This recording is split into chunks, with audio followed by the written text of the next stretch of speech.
I require the solace of the shadows and the dark of the night. Sunshine is my destroyer.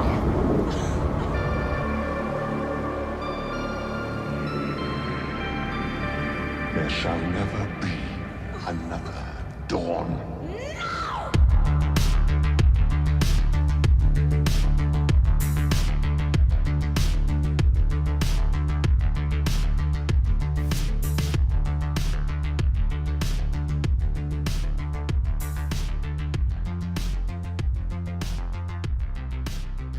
We're back. You We're really all got back. us out of a hot situation. It's been a while. What was the last time we played? Over a month ago for sure. Right? Like almost. December. Year. It was last year. No. We haven't played yet Yeah. this year. Yeah. Yeah, dude. Are you We serious? took a break. We were like, oh, Yeah. Christmas, and then And then we haven't played since then. Holy shit! I didn't even realize Yeah. it's been that long. That's Happy New crazy. Year. been 20 years Feels in, like about- in role playing game That's time. what I was gonna say. Shit. Yeah. It's like feels like 20 years. That is pretty crazy. Like if we were dogs, this was almost 20 years. So I figure what we can do, we'll do like well, you guys tell me what you want to do. Do you guys want to recap season 1 first, or 1995 first, or do you want to go through all your what your characters have been doing for the last 20 years first? Like, how do you want to do that? I guess recap makes I usually- sense, and then we talk about what we've been doing, if that's what we're... Sure. Mel, why don't you I think give this us is a a- recap? No, Why not? absolutely No. not. Just like a rough outline. I... What about you, Alice? Come on, somebody. I can, but I don't think you guys are gonna like my version. Okay, fine. What about you, Chris? I mean, we went into the ghost hotel.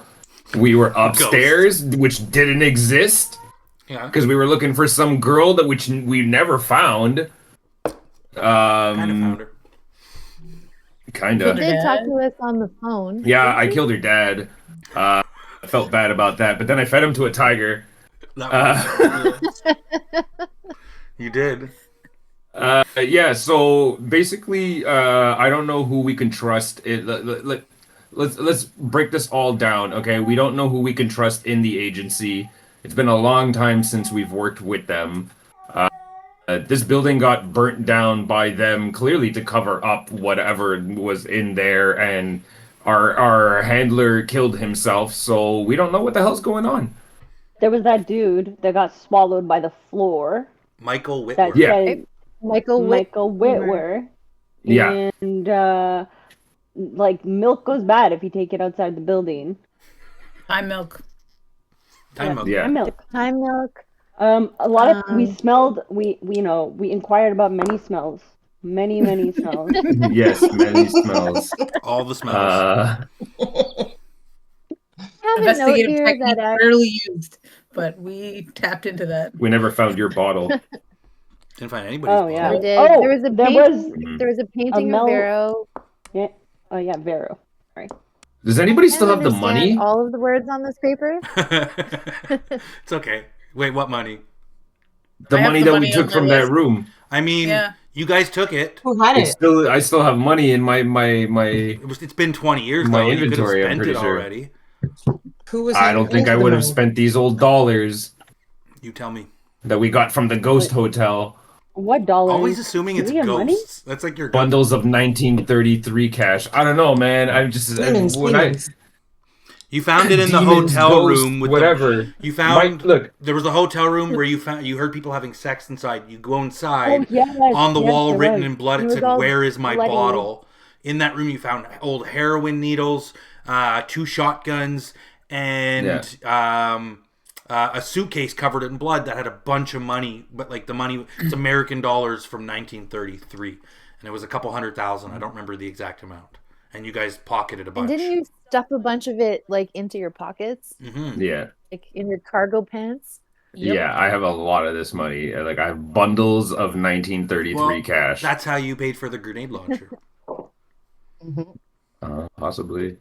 Possibly. I mean, we don't really track money in this game. It's not really like a big deal, anyways. Like, It's not like a huge factor, regardless. So Well, anyways, just the reason why I call it ghosts is because my character is a meathead, so everything we encounter, it's ghosts. These are all ghosts. yeah. I don't know what to tell you. They're ghosts, okay? Yeah, but So and then at that's the just end, your way of. sorry, go ahead. No, I was just gonna say that's just your way of coping with the fact that you murdered people. Yeah, I make ghosts. I know what they I was are, gonna say, you okay? ghosts. You're adding I to know the population. ghosts. I like how I'm getting away with I'm haunted everything by because them. I in didn't my murder dreams. anyone. Yeah, because you Technically- tried, you just failed.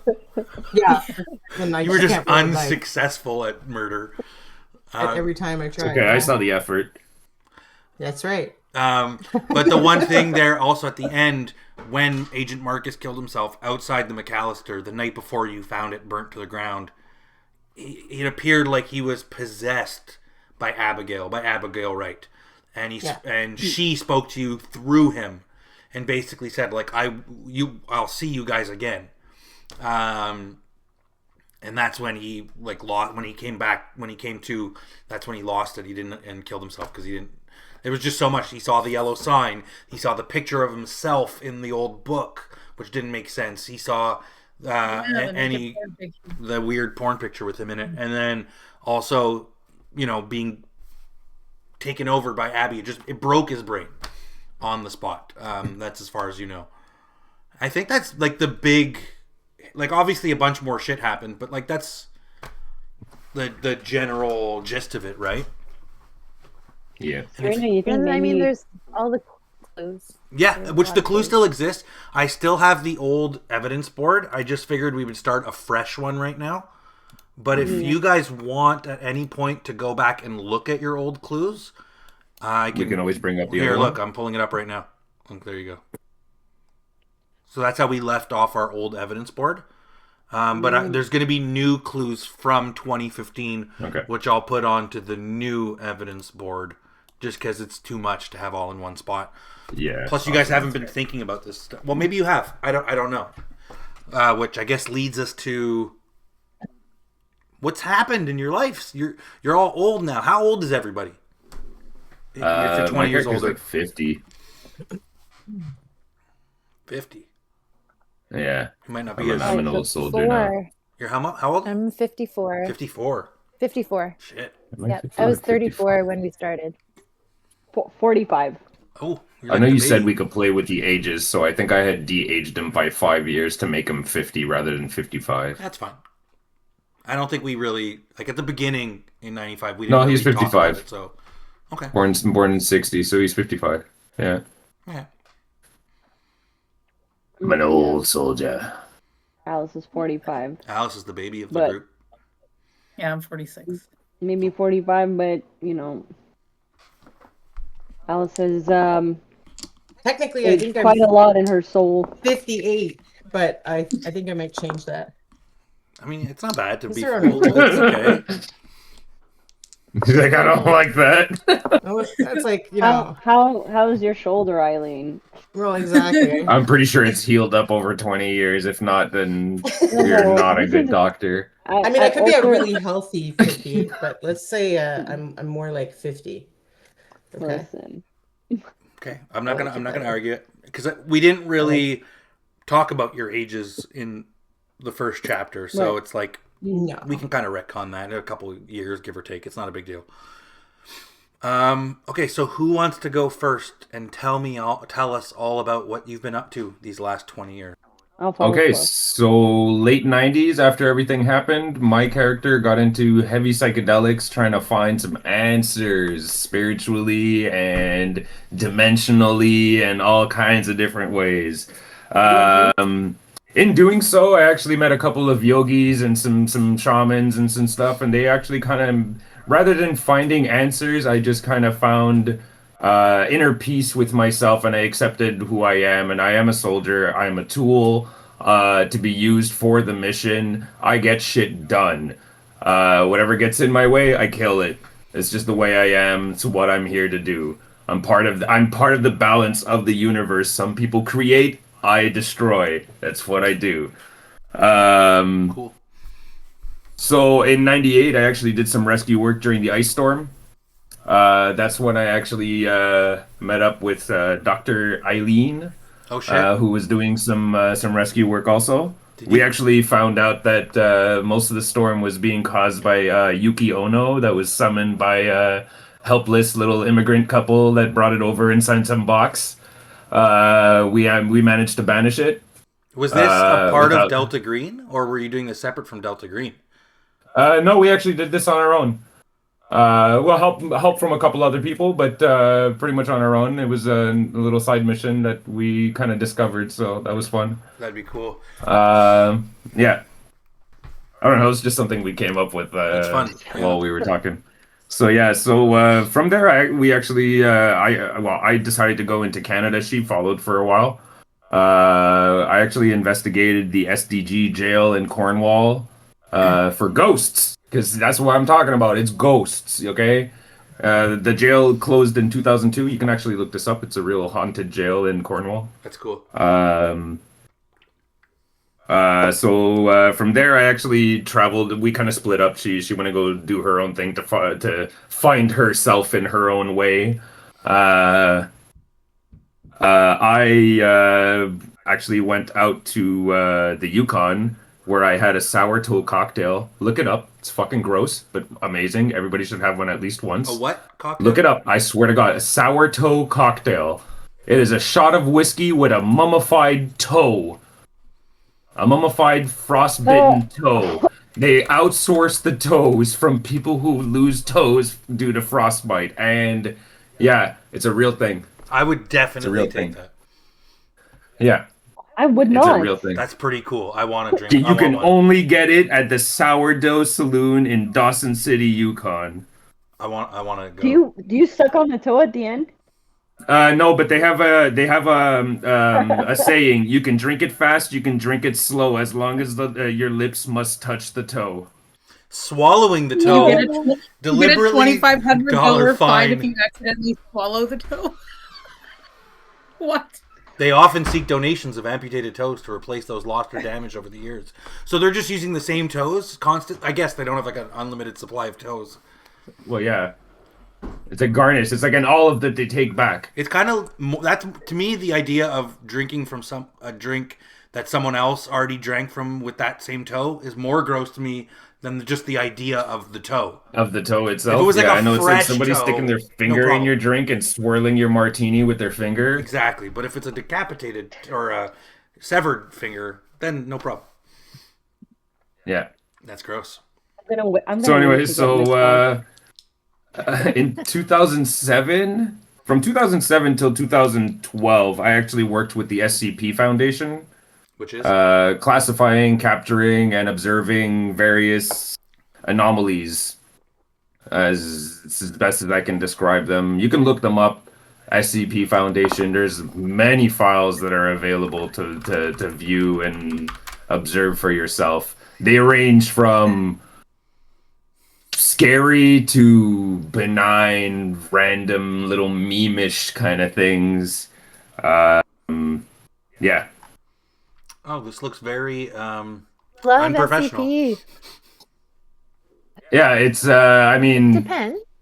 I just mean their website. the real files are very classified, but the things that have been exposed are, 4chan. Wait, My dad was level stalked by a leaks. werewolf for a year and a half.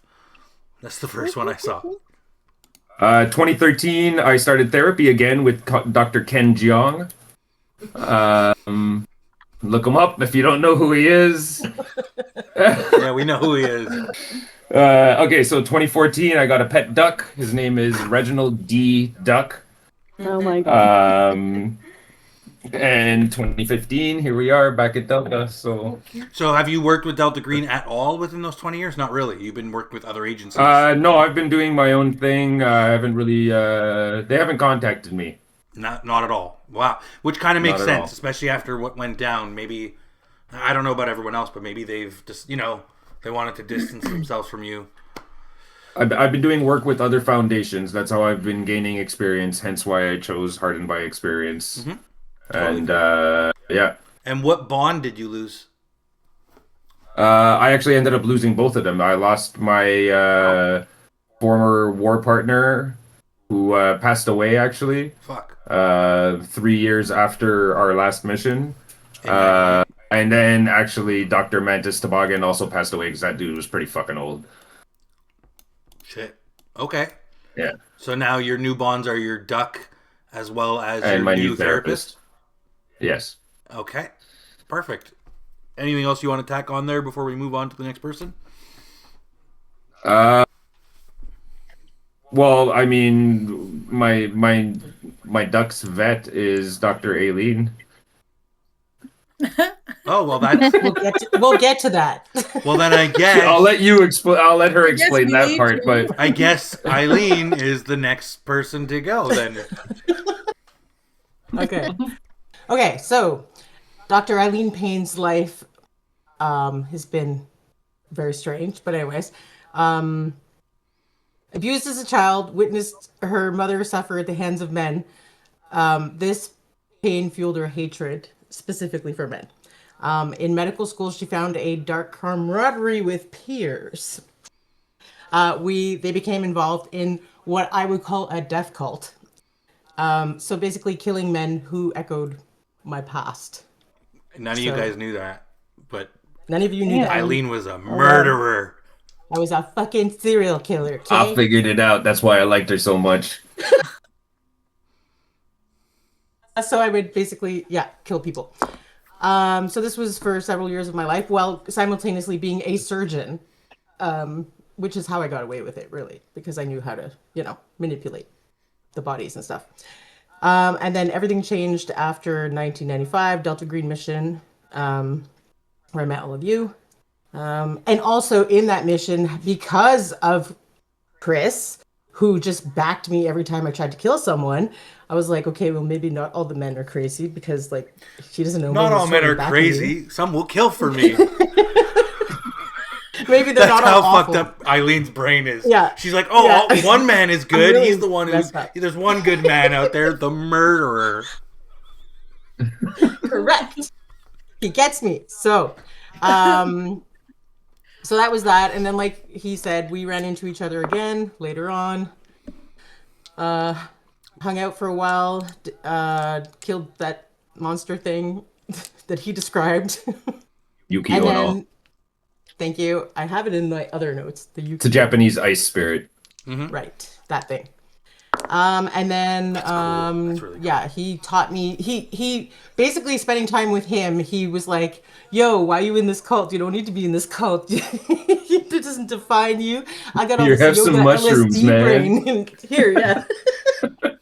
So I was like, yeah, I don't need this cult anymore. So I left the cult by about, I guess it would have been like 1999-ish.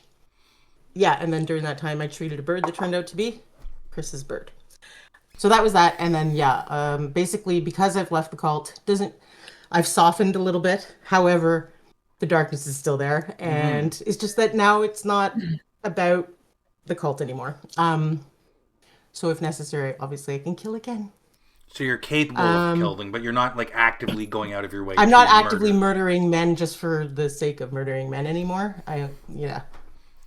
Yeah, we found like the perfect yogis who were like, nah, keep killing. Just be okay with it. You just gotta be okay with who you are. Like a Dexter. Basically, I fight for myself now, not for the cult anymore. And That's it. have you done any work for Delta Green at all over the 20 years, or no? Or are they the same as Chris? They haven't reached out. They haven't reached out, I would say. Mm-hmm. And I also have no bonds. Well, I have some now, but I didn't. I lost all my bonds because they were all of my cult. Right. So they're gone. All of If them. you guys recall when we did because we didn't do a lot of home scenes, but when Eileen went to the hotel and she had a phone call from someone who needed assistance with like taking care of a package or whatever, it was one of her cult members basically saying like, yo, I got this body and I don't know what to do with it, and we just never touched upon it because Eileen never went back to that. But that was what that was. So you've kind of distanced yourself from those people entirely. Yeah. Are And they my still out only there bonds- killing? Do you know? I don't know. Probably. But you haven't turned them They're in a in cult. or anything like that. No, not my business. The people who were the men who were killed were not good men. No, yeah, of course. Put it that way. So it's like, you know, Dexter style. a little They didn't bit, call not quite themselves as the Serpent's Hand by little any psycho, chance. more psycho than that. The what? Did they call themselves the Serpent's Hand by any chance? I've heard of that. What is that? I don't know. It's an organization that I destroyed in 2011. Fuck, this guy has his entire history. He's got a lot of history. Yeah, thank God that he had. Yeah, a history, I literally because went we year don't by know year. I wrote down 95 to 2015, and then I found something, a cult or some grand event that I could link to my character for each and every year. I didn't touch on every single year, but That's yeah, cool though. I have Still, I have something for every year. That's awesome. So my only bonds that I could think of right now are Jimmy, who is weird, right? A man, but he's my employee. At the like a vet assistant. And at the vet, yeah. And Chris. Yeah. Those Hey. are my bonds. Who wants to go next? Unless you had more to say, Eileen. Sorry, I don't Nope, wanna... that was it. That's pretty much brings you all up to date. And then That's Delta awesome. Green I like how you Vault, guys right? played off each other like that. That's cool. I'll do it. Okay. Following the events of 1994, five. Was it 5 or 4? Whatever. 5. Okay. So I remain in the tech industry. So I continued like my work in the game development, but eventually I actually gradually shifted into more like specialized areas, specifically engine programming, simulation systems, and experimental interactive environments. Because so I my work became, you know, increasingly abstract, less about like entertainment and more about like systems, structures, and behavior. Cool. I never let go of what I experienced. Unlike you guys who made peace with it, there was none of that for me. I became fixated on the idea that the unnatural was not random and it followed a pattern or patterns, rules, structures that could be understood. It's something that if something had like crossed over once, then it wasn't impossible. Okay, it was a problem, and a problem could be solved. Like a computer program or yeah. I was like, yeah, locked in. So I began quietly recreating like fragments of what I remembered, like not directly, but like through systems. So like procedural generation, recursive environments, emergent behavior. I told myself that I was studying it, I was modeling it, I was understanding it obsessively. I never confirmed whether I succeeded because I just made sure I didn't. Like I was like actively fighting against yourself kind of thing.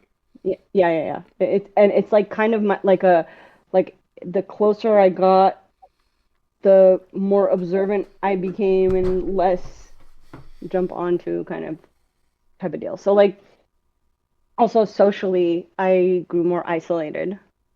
My relationships faded, they all fractured. I was unable to, those relationships were just unable to compete with my obsession. I maintained just enough connection to pass as normal, but never enough to be truly known. Mm-hmm. And I never spoke about what happened. I didn't and still don't know if Delta Green still exists. But sometimes when systems behave in ways they shouldn't, when code produces something unexpected, when there's a glitch in any way, I wonder if that's someone somewhere that's still watching. Mm-hmm. And Cool. if they are they going to come back looking for me? We'll see. So I guess Right? in that, then you would, the same as Eileen and Chris, you haven't worked for Delta Green either in these 20 years. No, Yeah, okay. I have not. I've been trying to kind of reopen portals for them to reconnect with me, to pull me back in. And I've scraped them over and over again, but never dove in because I didn't want to confirm. I just wanted to like observe it. Mm-hmm. My buddy Lydia, who I was staying with while we were going through that hotel, when we found out that the hotel burnt down, I just kind of kept staying at her place for a little while because I literally immediately fell into my obsessive loop of like starting to research and this and that. And she was just like, hey, man, like, you're not even who I used to know, and you're not even talking to me. And like, eventually she just was just like, I think you should probably just go home, go back to work, go, and she kind of cut ties with me. So I lost her as a bond, and I didn't really stop her. I didn't even notice What year because did I that was just happen, by the way? too consumed. If you know. That Roughly. was literally like within a year after Okay. the hotel burnt down. As for my younger brother Mark, who was another one of my bonds, um, like I was his older sister. He's always idolized me. I used to like, send him like metal tapes of cool new bands that I discovered, or little programs and games on floppy disks. But over the years, I guess I became a little bit hard to reach and distracted. Like never really fully there. But like I still checked in. Like I still sent a few things here and there and showed up just enough that like he may not understand me that much anymore, but he hasn't given up on me. And Yeah, he's still your brother. whether I admit it or not, whether Alice admits it or not, he may be the last thing keeping her grounded and human. And as for my other bond, Blood Orchid, was Your my band? band that I was Yeah. in. Yeah, so I was in a metal band called Blood Orchid. I continue playing with my band. I'm not particularly skilled, but that was never the point. It's loud, it's physical, it's immediate, and when I play, I don't think, I don't analyze, I don't look for patterns, and it's the closest thing I have to silence. And So your band, Um, can I ask you in regards to your band, if you're still in the same band 20 years later, now you're all old people in this band. Have you guys had any success? Nope, we are a garage band. We remain a garage band. We are not good, and we play to just escape. Cool. It's kind of our moment of silence together, ironically enough, even if we're playing some death metal, you know. Awesome. And so while I've been obsessed over these years and kind of very much into all these simulation kind of programs and programming and just really into the screen, I did come across somebody that calls themselves Nix. And I kind of I like developed a connection This with is this a new anonymous, yeah, with this anonymous programmer. Uh, we met through like obscure development forums and began like collaborating on experimental projects involving procedural systems and simulation environments. Nix never asks questions. Sorry, Nix never questions my like strange ideas, and if anything, I think they really encourage them. And our conversations are usually pretty technical, philosophical, and occasionally unsettling. I don't really know who Nix is in real life. I've never even asked, nor do I care. I just know that this is someone I can go to without fear of judgment or anything. So they became one of my bonds. Awesome. Yeah. I've developed some tics that will be following me throughout our season 2. For example, I'm hyper analytical. So if I see anything that seems in any way possible to be giving us some hints of any kind, I may either like leave mid conversation and be distracted by it, or just obsess about it for a little while and test it to its limit, tap in or press a button over and over and over again. And I just get really obsessive until I really yeah. So just letting you guys, giving you a little more. Well, we'll see that as how it plays out, right? How you play your character. That's awesome. Okay, that's me. Well, I have one thing to add. Yeah. For you specifically, Alice. Oh. So you lost Lydia in like 96, 97 as a friend, right?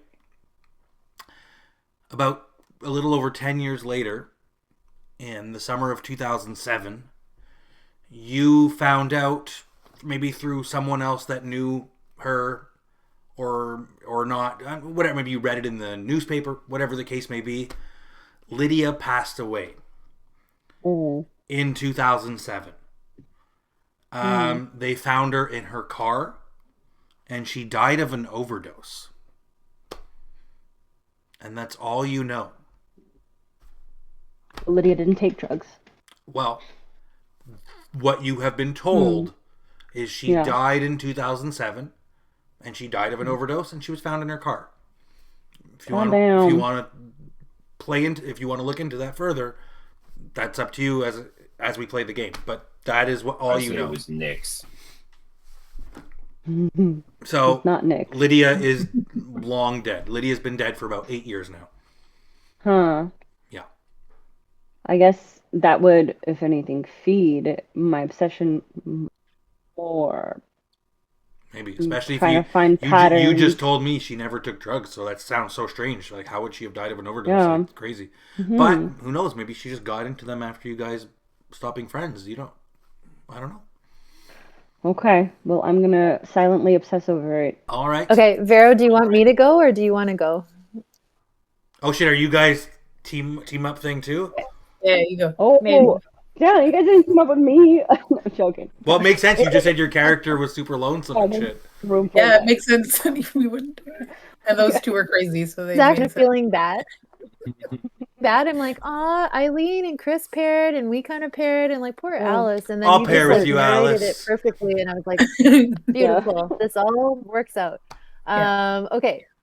I too am going to read. It might take a while. I'm sorry. I got a little writery. It's fine. Okay, so after the squad investigating the disappearance of Abby disbanded following the suicide of their Delta Green handler Marcus and the complete destruction of the McAllister building, Serena was more convinced than ever that there were answers to the questions that she had been seeking for her entire life. So just a little recap. Serena used to be a twin. Her sister was Angelina, Serena and Angelina. When they were 16 years old, in an accident, Angelina was killed, and ever since then, Serena has been communicating with Angelina's ghost. And her family thought she had gone completely psycho, got her evaluated, and they said, nope, we can't find anything psychologically wrong with her, but we're still kind of unclear if Angelina is real or not, just as a little background context. So anyway, Serena became an anthropologist specializing in the occult, trying to find answers for how she was still able to speak to her dead sister's ghost, and also covertly to try to bring Angelina back through the veil into real life so that she could be alive again. So after all the events at the McAllister building, Serena was convinced that there kind of answer there.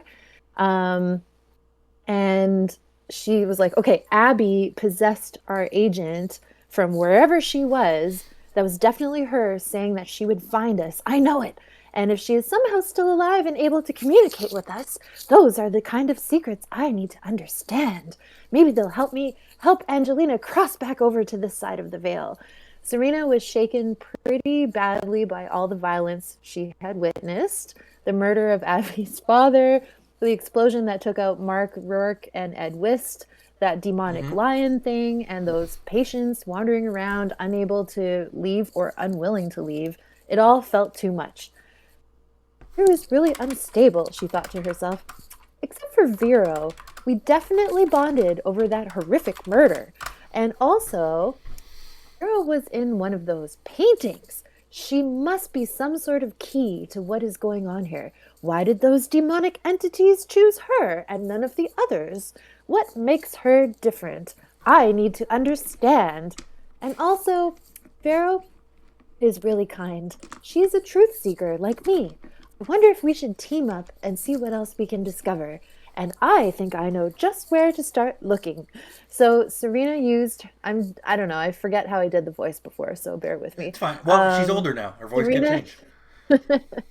Serena used her position as anthropology professor at NYU to apply for grants that would take her to the possible site of Tartesia, where that strange little man in the apartment came from somehow. And he had the accent and The night the manager. paintings and yeah, exactly, the night manager. So the supposed location of Tartesia was somewhere in Spain. So she hired Vero as her research assistant, giving Vero some extra cash and also disguising from Delta Green and everyone else the true purpose of what they were doing by teaming up together. They traveled all around Spain searching for clues about the Yellow King, Abby, any and all of the insane things that had happened in their experience. So over the next couple of years, they visited 12 countries, tracked down countless dead ends, but never got any closer to answering any of the riddles that they had come upon. Sure. So after all that time, nothing. So Vera had by now become good friends, but the grant money had run out and they were no closer to finding the answers that they were looking for. They had, however, each found a couple of super cool occulty kind of artifacts that they smuggled back to the USA. And then they agreed to stay in touch, but the research assistant thing was over. So Serena never gave up. She continued to lecture at NYU and actually had a few papers published based on all the research they had done around the world that she did with Vero and find answers about all the McAllister buildings. And one of those that she wrote about one of the artifacts that she had rehomed into her own collection, attention of Interpol due to its cultural significance and the fact that she didn't have the country's permission to take it home with her. So Serena was arrested. Oh, shit. So she spent 5 nights in lockup, which was a horrific experience for someone not generally very good at defending herself. But a very burly woman named Sal taught her how to punch properly, ... and also made her realize she might not be as heterosexual as she had originally thought. Nice. So eventually, the fact that it was a white-collar crime and the fact that she had never committed any known crimes before, her connections inside the CIA, thanks to the consulting work that she had been doing with them, which is how she got involved with Delta Green in the first place, she was able to get all the charges dropped. But unfortunately, the university found out about it all and had to distance themselves from the scandal and make an example of her. So they fired her from her role as a professor and also issued her a restraining order to keep her off the university grounds because she kept sneaking back in and trying to use the library. So this was a very terrible loss for Serena. She was crushed. She was genuinely passionate about her research and her teaching, but it was an even bigger loss for Gary, the university librarian who had the hots for Serena. He loved Serena you. didn't notice him. Serena didn't notice him at all and occasionally referred to him as Larry. When he no longer had access to her at the school or in her office and she could no longer use the library, he started showing up at her apartment uninvited. He also lost, I think, 2 sanity points through the whole McAllister thing. So he was starting to go a little cuckoo. So he basically became her stalker, leaving her notes and weird little gifts outside her door, like chicken bones and things that he thought as an anthropologist she would be into.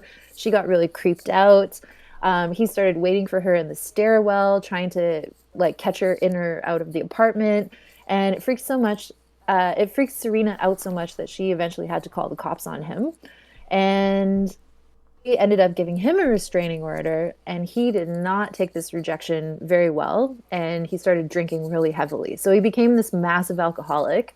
And one night he was roaming around the East River with his bottle of whiskey, and he lost his footing, fell in, hit his head, and was so drunk that he lost consciousness underwater and never resurfaced. So the police found his body several weeks later down the coast. And since he had love letters addressed to Serena in his pockets, she was notified about his passing. Felt bad that this librarian, Larry, that was his name, right? Larry? Yeah, I think so. Had such a crush on her, and she never knew. Plus, now, who would be able to smuggle the old occult textbooks out of the NYU library for her? She was frigging devastated. So for the The next few years, Serena made a living, instead of being an anthropology professor, she made a living publishing books about her studies on the occult and world cultures. And she did develop quite a name for herself in that field. But one day, she was having a conversation with her ghost sister, Angelina, who gave her a new book idea. She published it, and at first, it was on the #1 bestsellers list. But it was, instead of being specifically like academic and about the occult and anthropology and stuff, it had a distinct like psychic lens to it. And basically, it started causing her fans to question her authority and her validity. How could someone supposedly psychic actually be smart and factual?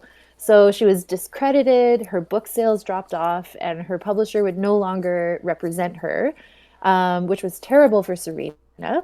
So at the age of 49, she started all this at 34. She had lost 2 jobs and her entire career and reputation, and she was broke.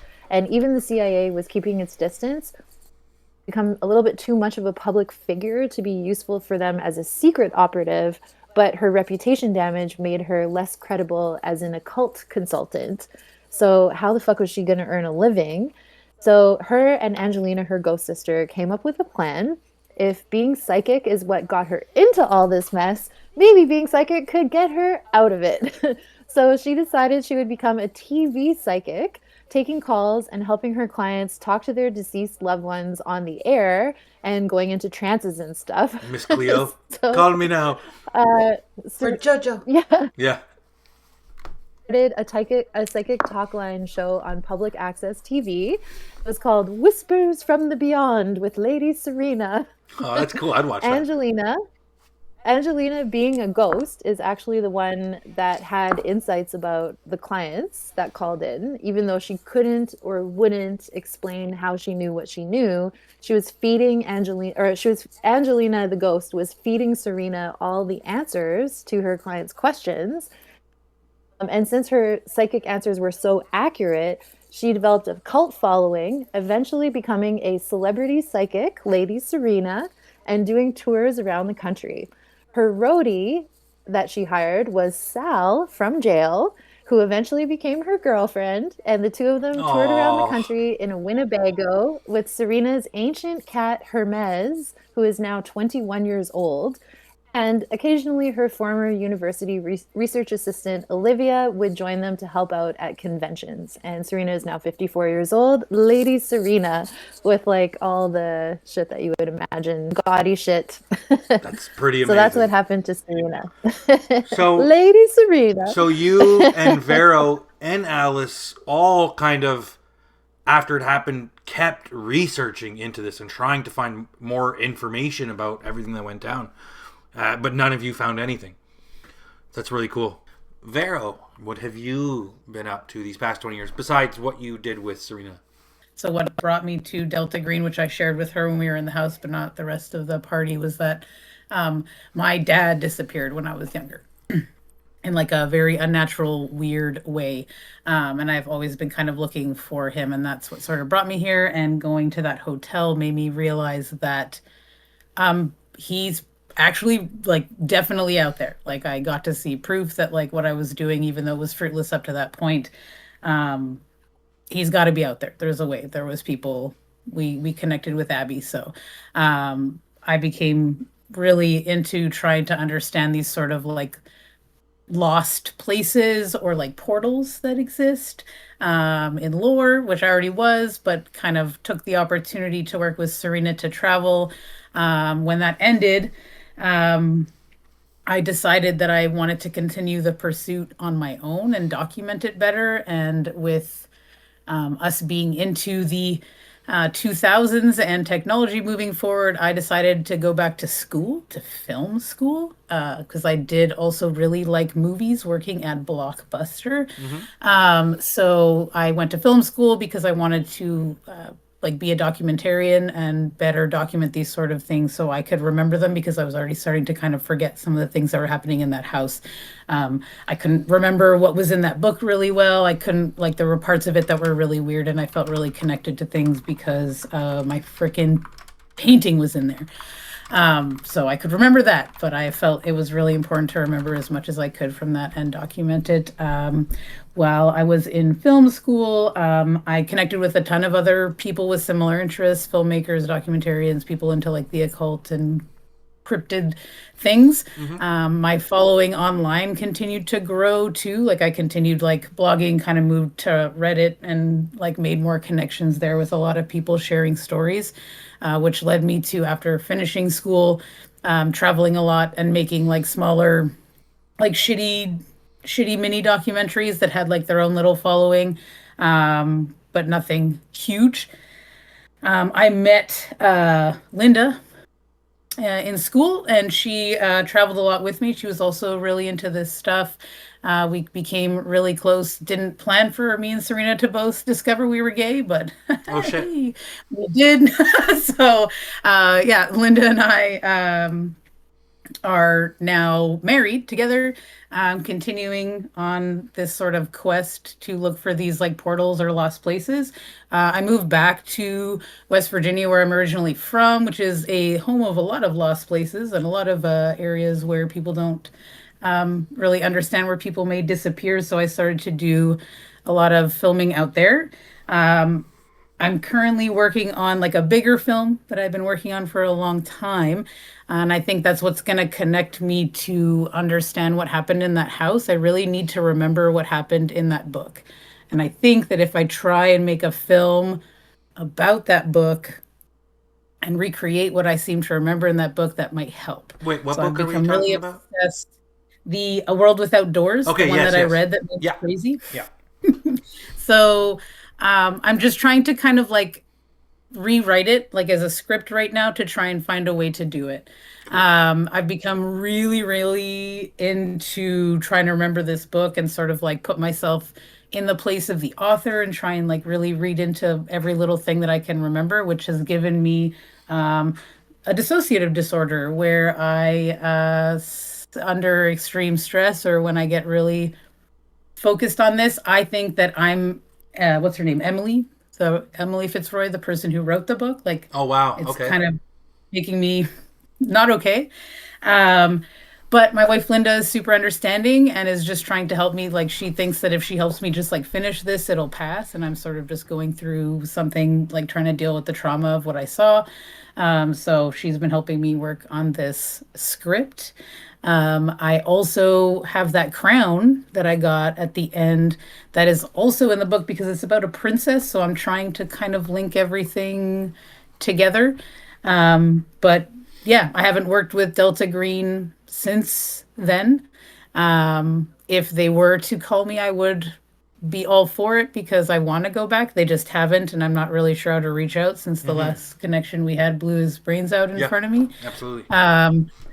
I haven't shared with anybody else except for Serena about the crown because I'm a little paranoid. Sure. And I don't want to share too much of what I know because I really feel like I am the person who needs to write this like script, who like needs to make this movie about what I read so that I can understand what happened.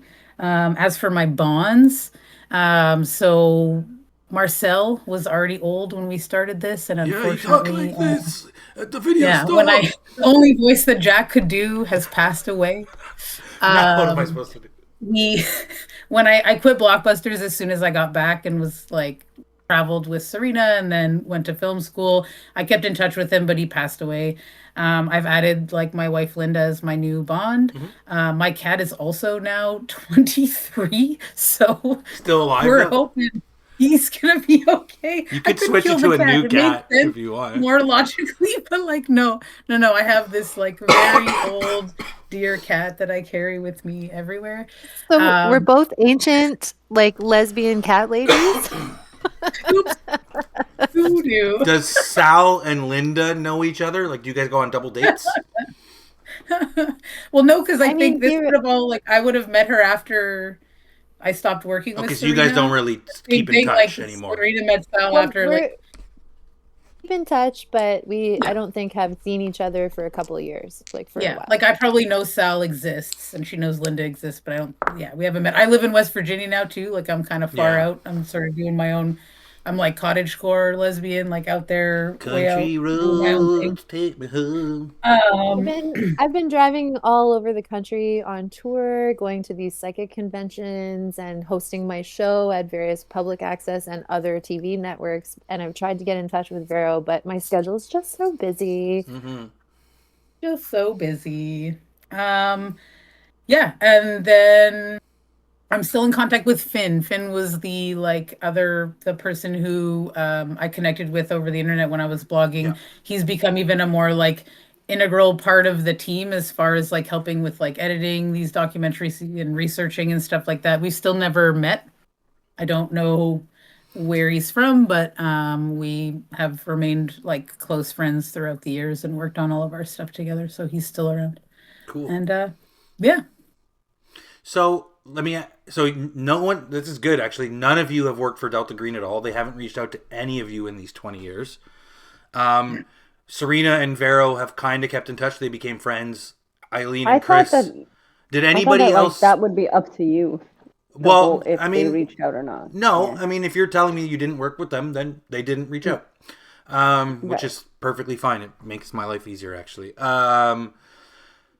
Did anybody else speak to anybody else at any time throughout the 20 years, even just once in passing? Or like Alice, have you not seen any of them in these 20 years? Eileen, have you not seen Serena or Vero in 20 years? Or, has anybody spoken to anybody other than the two bonds that you guys just specified? I think I traumatized everybody. Yeah. So probably not.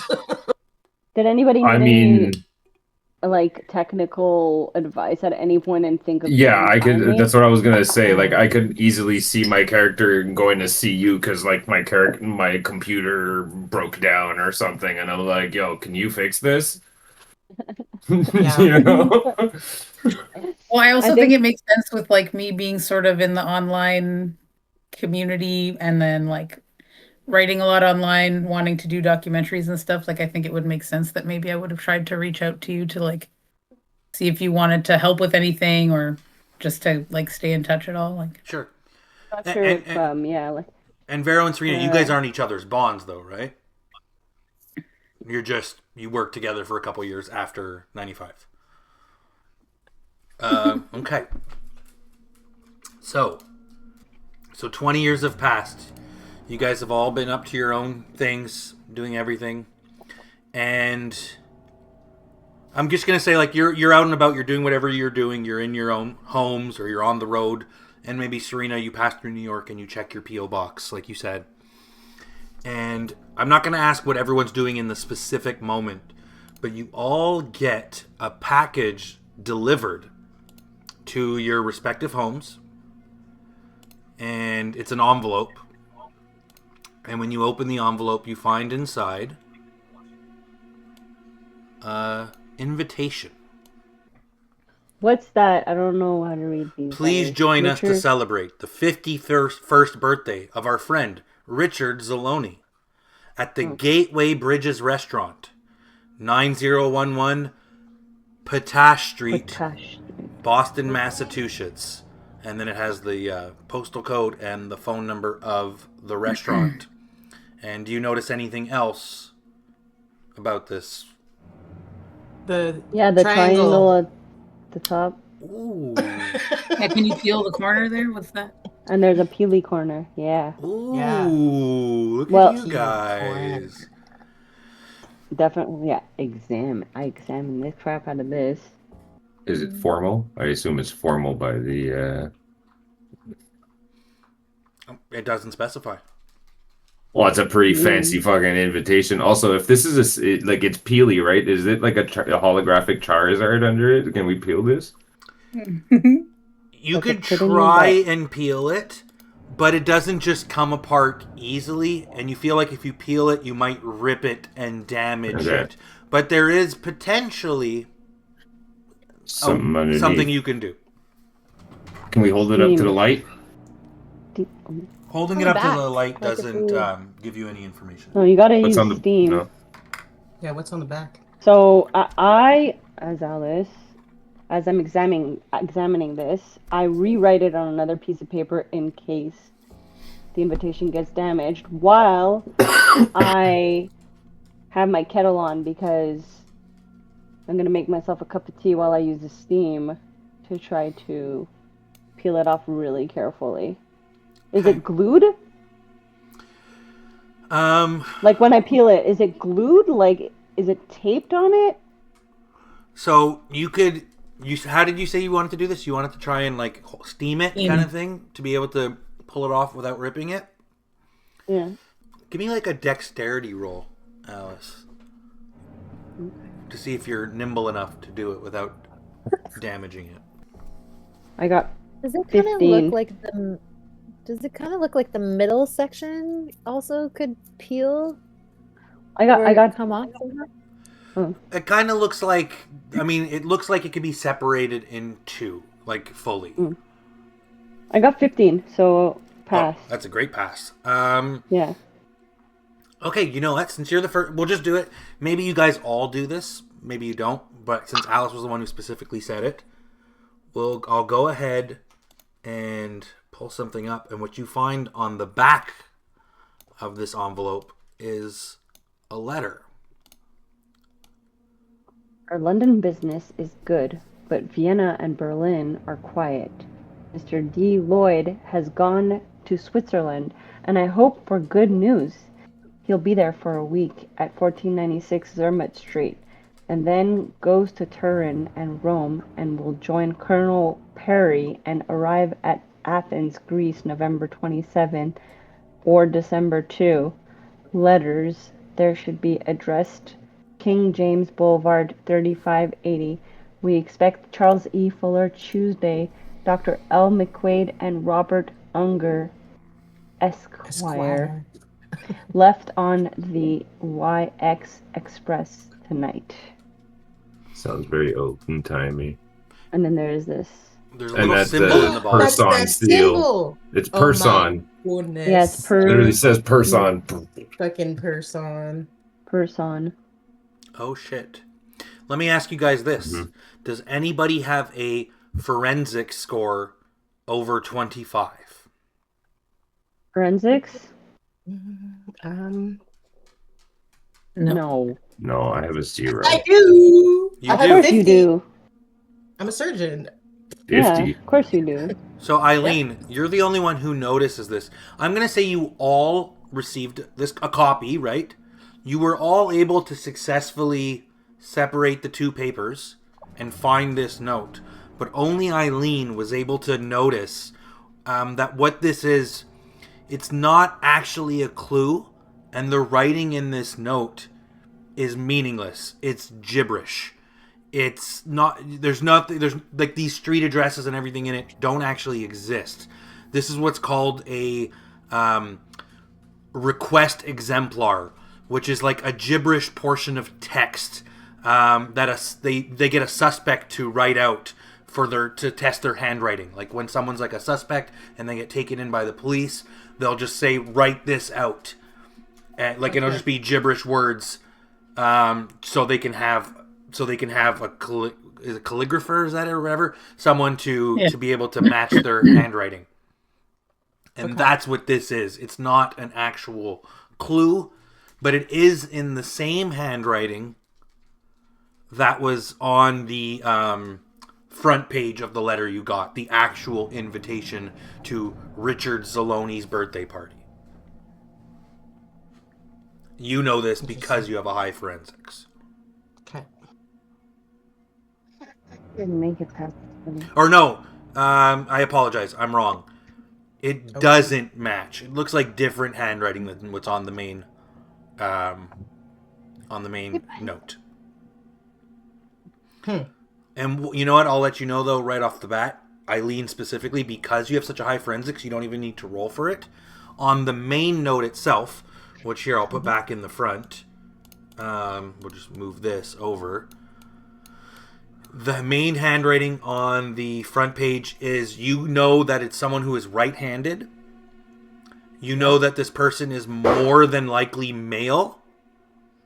Okay. And it's someone who's trained in calligraphy. Do I know this restaurant because I live in Boston? Ever been there? I mean, roll a D100, 1 to 50. Yeah, you've been there. 51 to 100. No, you've never been there. I got a 5. So it's definitely Yeah, under so- 50. So Yeah. yeah, you've been to this restaurant. So I'll give you like a quick description of the restaurant. No, it's weird how like there seem to be certain lines that are like on a curve, and then other ones are like straight. So like Richard, Potash Street, Our Friend, and then Friend. It looks like someone was like almost interrupted, like it's just like streaking out in the weird. Yeah. It's written. Cele- Celebrate is also wavy. Yeah, this. I'll just squiggly say thing. good observation. Like it looks like. Very good Yeah. observation. So, I mean, I the knew- Eileen, you know that this restaurant is kind of like, it's very small. It looks almost like a diner. You know, there's like a main room and it has like a back room for some private parties sometimes, which you've never been in the back room. There's like a big park behind it. It's like that overlooks the place. But yeah, other than that, it's just a small. It's kind of like a diner. It's not like a super fancy restaurant or anything like that. Like Chris was thinking, based off the wording on the invitation and the design of it all, that it'd be something fancy, but it's not. Can we turn it upside down? I mean, sure, For a I second? can do that for you.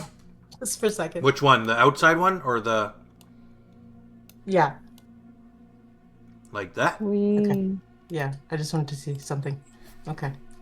What are all these little squiggly lines there? Like it almost looks like pencil markings. yeah, I see those. I noticed those too. So You it's, can turn it back. You if can want. you can kind of feel it. It's got like what's the word? Like on the paper stock itself, it has like Indentation. not indentation, but it's like you can feel It's it. textured. It's textured, exactly. It's textured, Yeah, but I mean, it's more of a like, design. in the word. It looks like it's more of a design choice, other than like, it's not like Braille or anything like that.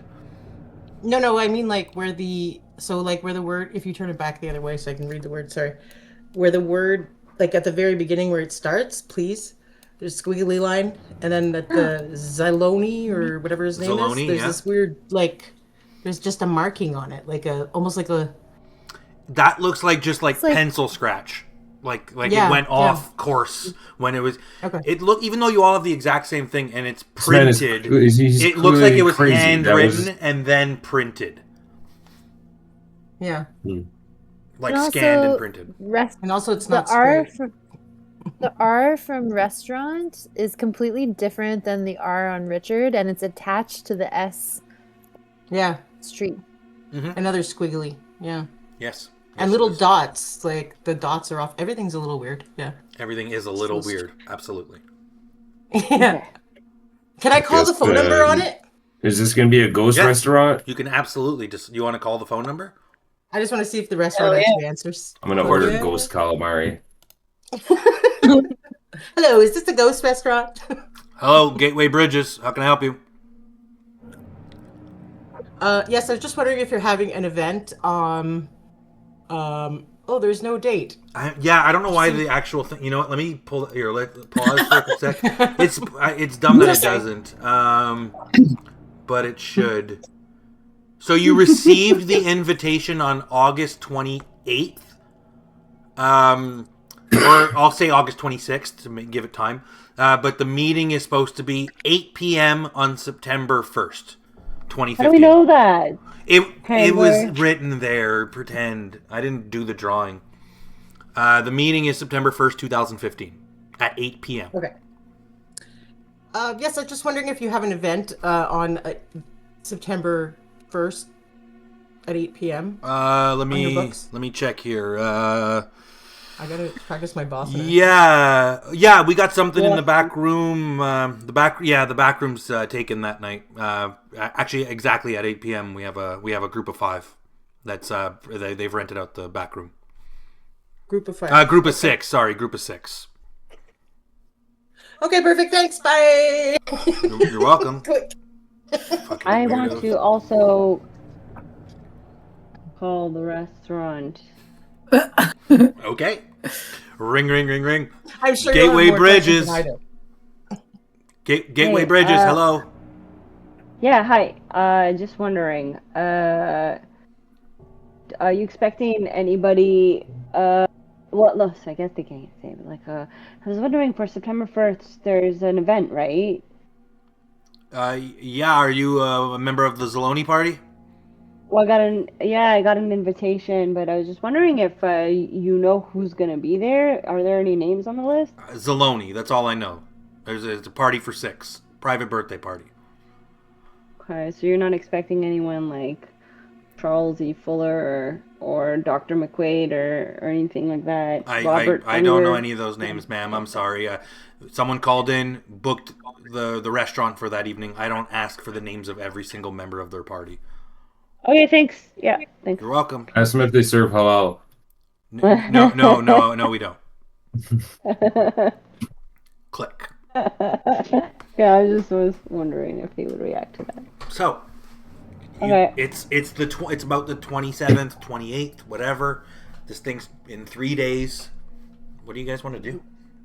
Actually, because I've been obsessing about this stuff for the last 20 years, have been kind of keeping track of how to contact all of you. So, I actually call every single one. I actually not call because I'm antisocial, but text all of you. You probably don't have my number, and you just get a random text by me from.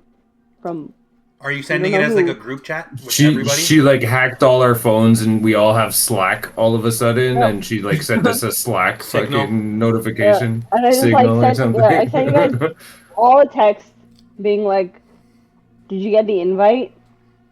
And then I put my phone down and go back to packing because I'm going regardless. But are you sending it individually to each person or like as a group? What are we No. like meeting at Boston Pizza or something? No. We're gonna talk about this, or I sent to everyone individually. Does anybody I- respond? I said, who is this? Yeah, Who this? I- Lost my phone. New phone. Who this? yeah. I just respond Alice. Oh shit. Okay. Coming back. Oh shit. I don't So answer. I put on my special, well, I'm already wearing my special psychic amulet, and I decide to have a little chat with Angelina, my ghost sister, and I'm asking her like, okay, the Delta Green Squad is getting back together. I've just heard from Alice. Can you tell me, is she well? Is she okay? And Angelina's like, yep, I can confirm that Alice is not insane. It's okay. And I'm like, Angelina, should I go to this rendezvous? And she tells me it's all right. So I start packing my bags, and Sal decides to stay with the cat in a motel, and I take the Winnebago to Boston. But Serena, You answer where, me? where are you going though? You haven't explained what you're doing. I'm Sal right now. Well, sweetie, there's part of my life that I haven't talked about very much. But prior to meeting you and that whole Interpol fiasco, Right. I used to do some consulting work of an occult nature. You remember how I used to be an anthropology professor? Of course. Well, from time to time, these organizations would borrow my skill set for culty kind of things, and that's about all I can tell you right now. Culty? You mean like? Does this have anything to do with what you told me about your sister? Yes, it does. Okay, I trust you. I won't ask more, but Thanks, sweetie. can you tell me more when this is all done? Do you think? Yes, of course I will. Just don't leave me in the And dark. I'll keep you posted. I won't. And Okay. I'll tell you more as soon as I know more. Okay. So I haven't told Sal everything Yeah. about Delta Green, Mhm. obviously. Yeah. But she's pretty much otherwise up to date. Cool. But just because it's a covert operation thing, like I kept that a little to myself because I know I'm still being monitored by the CIA. Totally fair. Okay. Any Possibly Interpol. Yeah. Serena, Very do possible. you answer? Did you answer my text? Who? Yeah. I said on my way. Oh. And I Okay. typed W because it was 2015 and we knew how to do that. Yeah. Okay. Chris, do you answer my text?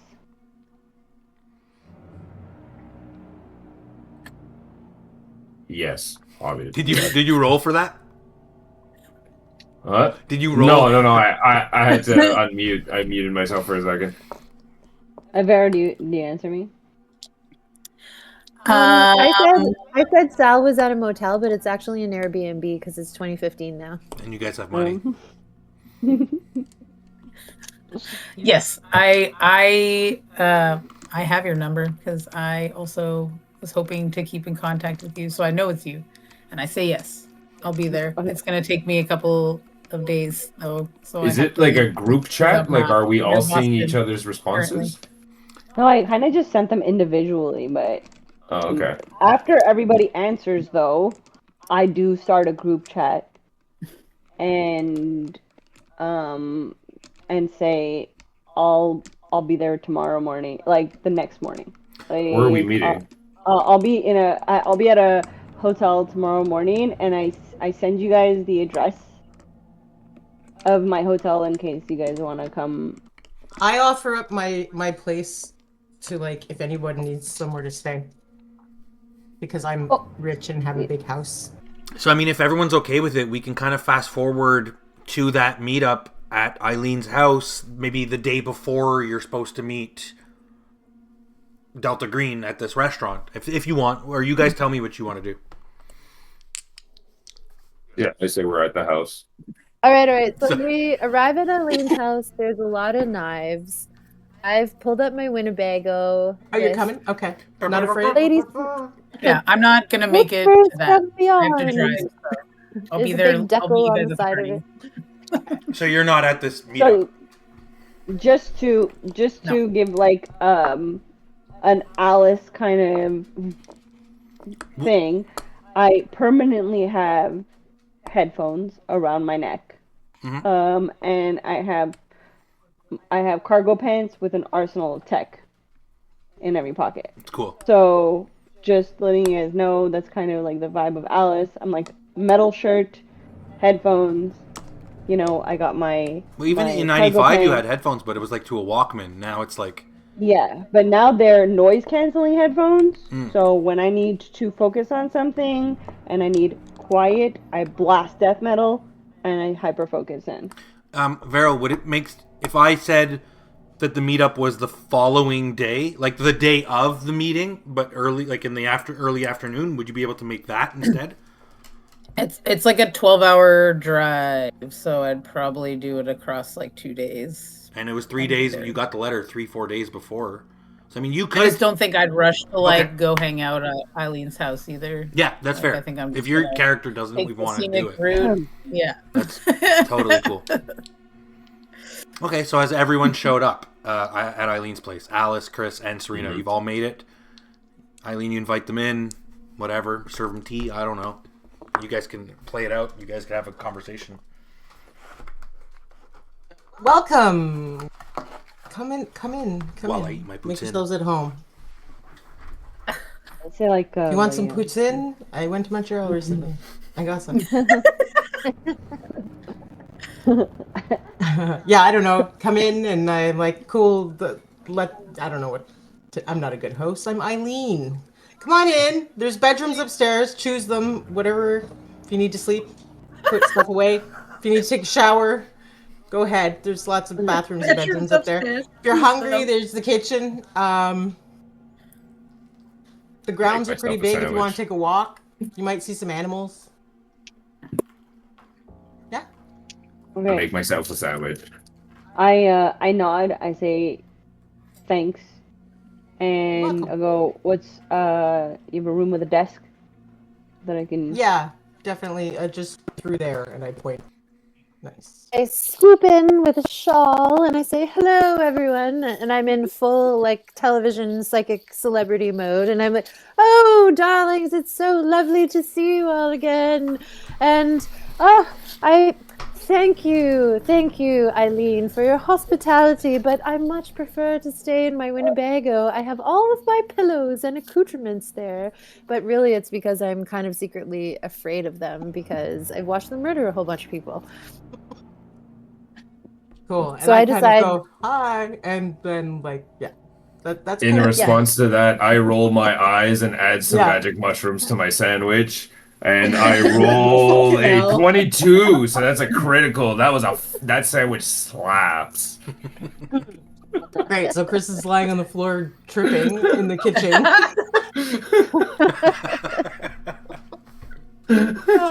I thought you guys were gonna So have a Serena- discussion about what to do about the meeting. No, you're going Okay, eating so sandwiches.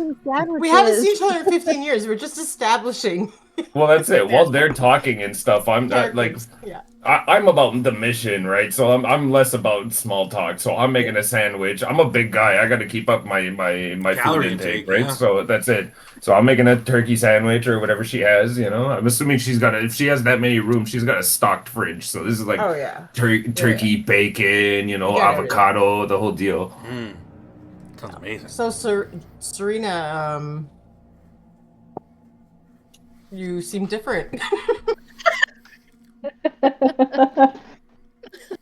Walking in like Zsa Zsa Well, Gabor. Yeah. Yeah, no, I have all these like glittery necklaces and pendants, and I look exactly like a played up like TV celebrity psychic, and I kind of have the persona, but when you start real talking to me, I just kind of drop it, and I was just like, yeah, like you got to give the people what they want. Like, I don't know if you've seen my show, Whispers from Beyond, but it's quite the hit. Would you like an autograph? No, I'm good. And I don't think I've caught that show, but that's cool. It's cool. Yeah. Thank you. I'm gonna go thank see what you. Alice Yeah. is doing. And then I just start, like, you all think I'm kind of muttering to myself, but I'm chatting with Angelina, my sister's ghost, and I'm just like, oh my God, these people are psychopaths. I don't know. I better stay out in the Winnebago. And someone's like, what's that? And I'm like, nothing. Receiving when you come- messages from the beyond. When you come to me, Eileen, I'm like scanning the room, making sure there's no cameras, no microphones. Fuck, you're all Yeah, nuts. After the don't last worry, 20 not years, in this room. Like, you're all nuts. Yeah, we're all insane. That's what I've You come in here and I go like, is there We anyone watched- else living here with you? Just wait till we Oh, get to no. our breaking point. We watched a floor eat a guy, and then a lion came and ate some more guys. And I Well, fed a paper. guy to A the paper lion. mache tiger with a Paper face mache, made of yeah. razor blades. That's Yeah. Can we set him on fire or try to? that thing. That thing. That happened. So yeah, it's a little awkward to see all of Yeah. you 20 years later. It must be like a shock to your systems almost, Like, I'm saying, like, I know Veryl's I'm not trying there, to, like, but I was like, oh, it's been 20 years for real, man. Yeah. Like, I don't even know what year it is. 2015. I like go. I'm Damn, okay, high and I know it's 2015. You're not even in the room. Oh hi. Based on Did you the just fact walk in? that I was weekly. Well, obviously, based I on the walked in fact that eating I the was- sandwich all like, well, hi, and I knew it was 2015.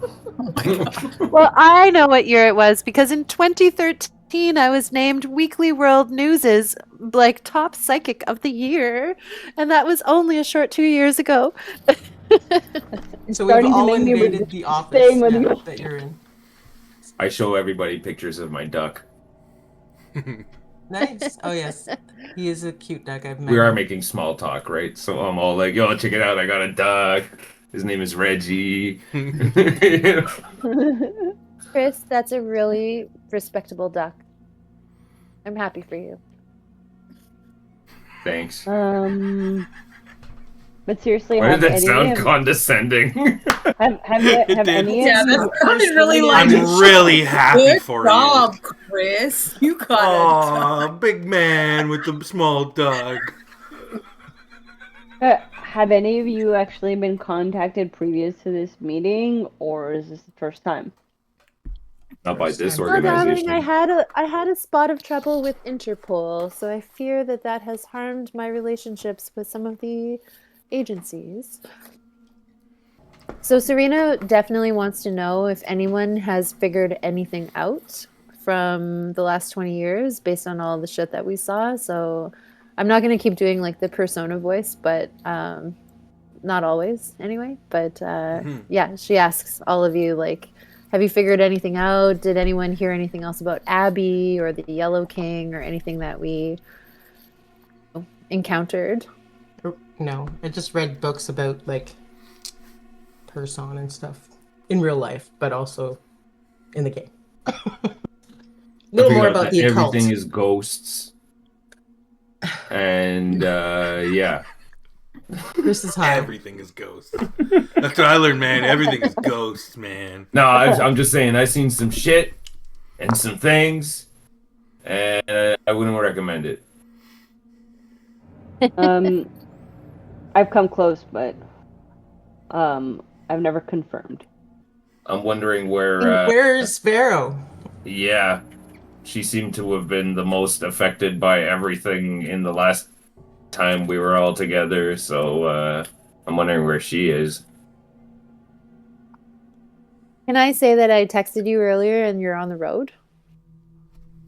Yeah. Okay. Okay, I said that. That's what I said. And I answered, you actually went to that psycho's fucking house? Oh, I can't wait. And I said, don't worry, I'm sleeping in the Winnebago and I've got the sawed off under my pillow. Okay, good. I won't be meeting you guys before there. Tell them that I got held up on something, but I'll just meet you guys at the party. Okay. So I tell you all that. I find that very suspicious, but I don't say anything. I just keep that to myself. So anyway, if you guys, I don't know, you want to come out to the barn outside, or That doesn't sound serial killing. wait. I immediately refuse. Come out to my barn. I immediately refuse. I look around, I see the swords, and I'm like, No, wait. yeah, I'm I have targets, and we can practice like things like throwing knives or like archery, or it's just a hobby. You're not helping your If you're cause here. interested. You want to go out to the barn and play with knives? Serena actually thinks It's my back to their pastime. last mission together and how she struggled to even use a taser and was like I so can teach you them incompetent. Some melee weapons. And she decides that it's in her best interest for these people to realize that she's gotten a little better at this stuff in 20 years, mostly so that she can make sure that they don't see her as a weakling that they could push around. So she goes out to the barn. Sweet, Show us let's what go you got. throw some knives. So we- She surprises everyone by actually hitting a target on the first try in the bullseye. Nice. not everyone, because I'm not there. Because I refuse and I go, no, I have some work to do. And I'm I all go like, back to my okay. room. Damn, Ghost Girl can make some ghosts now, huh? Technically, I should make you roll that shot. You don't just get a bullseye. Yeah, you can. No, it's okay. I'll let you have the bullseye. I'm ready. Okay, yeah, Okay. let's do it. A ranged weapon or whatever. Or yeah. Da, da, da. Oh, this is still pretty low. Wait, it where is melee? it? No, Well, melee's good. hand to hand, right? That's like hand-to-hand combat. But there's no Yeah, but I mean, it's a throwing knife. We can call it. You know, Whatever's she's your throwing highest one, it. take It's a it. It's knife. fine. Yeah. Okay, well, my highest is firearms, which is only a 30. Oh shit. But okay, we'll try to roll under 30 here. I got a 70. So I didn't get a bullseye. I But, won't say you uh, completely fucked up. Like, it's a decent shot, but it's because you didn't critically fail. If you critically failed, you would have missed the target entirely. But you don't get a bullseye, but you get like a solid shot. Okay, You hit the fair, cow. fair. I forgot You about the hit the dice cow. part. Now I want to throw Yeah. in. The dice is Okay, everything. response. Throw it. This is my house. Give me a roll. Okay, I'm rolling. Can I roll melee? Because that's all there is. There's no like Melee. throwing wise. I for this I would, but but I'm like just- if you're in an I'm actual second fight, page. definitely not. Because What would you roll for throwing a knife? like a I mean, not melee. Let me see here. On your It second would have to page, be we have a- firearms. Yeah, it would be like a On your firearm, second page- basically. Oh, sorry. What were you saying? we have Kate? we have a separate thing on page 2 for weapons. So Yeah. if you had a knife, then you'd get a weapons rating already. And mine are Oh, all I do 30. have- So yeah. Oh yeah, so skill it would- percent. Oh, I'm better at punching than knifing. okay, well. I can Punching's use like that, I unarmed guess. combat. Me too. Yeah. I just want to see if my dice are gonna be nice this time around. Wait, 47. didn't we have a shotgun? Under 72. Okay. Fucking bullseye. Boom! Dead center. Cool. Here, try again. And I give it back to her. And you guys are doing this back and Okay. forth. You're Just practicing. doing this. But are you guys like Yeah. talking while you're doing all this practice, like about the mission? We don't know what the mission is yet. Well, about the no, I think- meetup. Yeah. I hope think they have I'm bragging that I calamari. learned how to throw a knife in jail because they want her to be a little afraid of me now because I felt like a weakling. Yeah, before. tell me about jail. Yeah. Oh, I'll tell you about jail. Do you have any cool tattoos? I met my girlfriend in jail. You have to roll a search to find that out, Chris. Okay, fine. I rolled a 2. That is a success. He just takes her clothes off. Hey, tattoos! Yeah. Chris, you're high. Stop. Well, you're saying you went to Oh, God. you went to prison, right? You have tattoos, like. Stop it! Yes, I have a tattoo, but it's not from jail. Okay, I was only in there for 5 days. But my girlfriend Sal gave it to me. It's a stick and poke. It's a cool symbol of like an occult protection symbol. Nice. Cool. Nice. Okay, So, I think So we're should all we caught get up. down to business, or do we? we're all caught do up, we wanna- Handler. Are we like still checking knives, or are we talking shop, or are we going to bed? Or I feel like at this what's point, happening? yeah, I don't know. How long can we throw knives for? Sleep is for the weak. Alice stays up all night working. Alice, what are you working on? I'm actually working on a simulator that simulates the hotel that we were in. I've been mapping and creating patterns for these past 20 years because I'm sure that there are some. And then I brought my VR. Do you want to check it out? Was VR around in 2015? Yep. Yeah. Yeah, I think I got my first one in like 2017 or something. Yeah, I think so. Yeah. It became Oh. affordable. I in, think like, it would. It wasn't. I feel like it wasn't full VR. It was more like those little like Cardboard? Yeah, they was more the No. cardboard sets and stuff. It was the beginning stages. Like I went from doom mapping to like simulation mapping basically. So like yeah, and patterning and all that stuff. So and Oh shit! Did so your character the make money in first crypto? Oculus Rift came out in 2016, but the development kit was released to backers in early 2013. So maybe you were an early backer of the Oculus Rift, way before it was owned by There it is. Meta and Facebook and all there that it shit. is. There it is. Yeah. That's So what I'm Serena swoops in and says, "Okay, should we talk about this birthday party?" Yeah, I don't We're gonna really know talk what about there is to we talk go to about yet. Yeah. Let's go to Maybe it. So just we're all agreed that it's Delta Green, right? Why do you all think they're getting in touch with us now? It's been 20 years. I'm assuming that it is going to have something to do with our previous mission. Yeah. Especially since it's A all lot of us. loose ends. Why else would they bring all of us back together? Yeah. The king is still out there. Frankly, it makes me a little nervous. Nervous? Sure. We don't even know really how much we can trust Delta Green from the last time. So we should be careful. I have questions I want sure. answers to. Yeah. Yeah. Like, what happened to my friend Lydia? What happened to your friend Lydia? I don't know. I heard through the grapevine that she overdosed in her car, but she wasn't one to take drugs. So explain that one. Where did this happen? In New York. Hmm.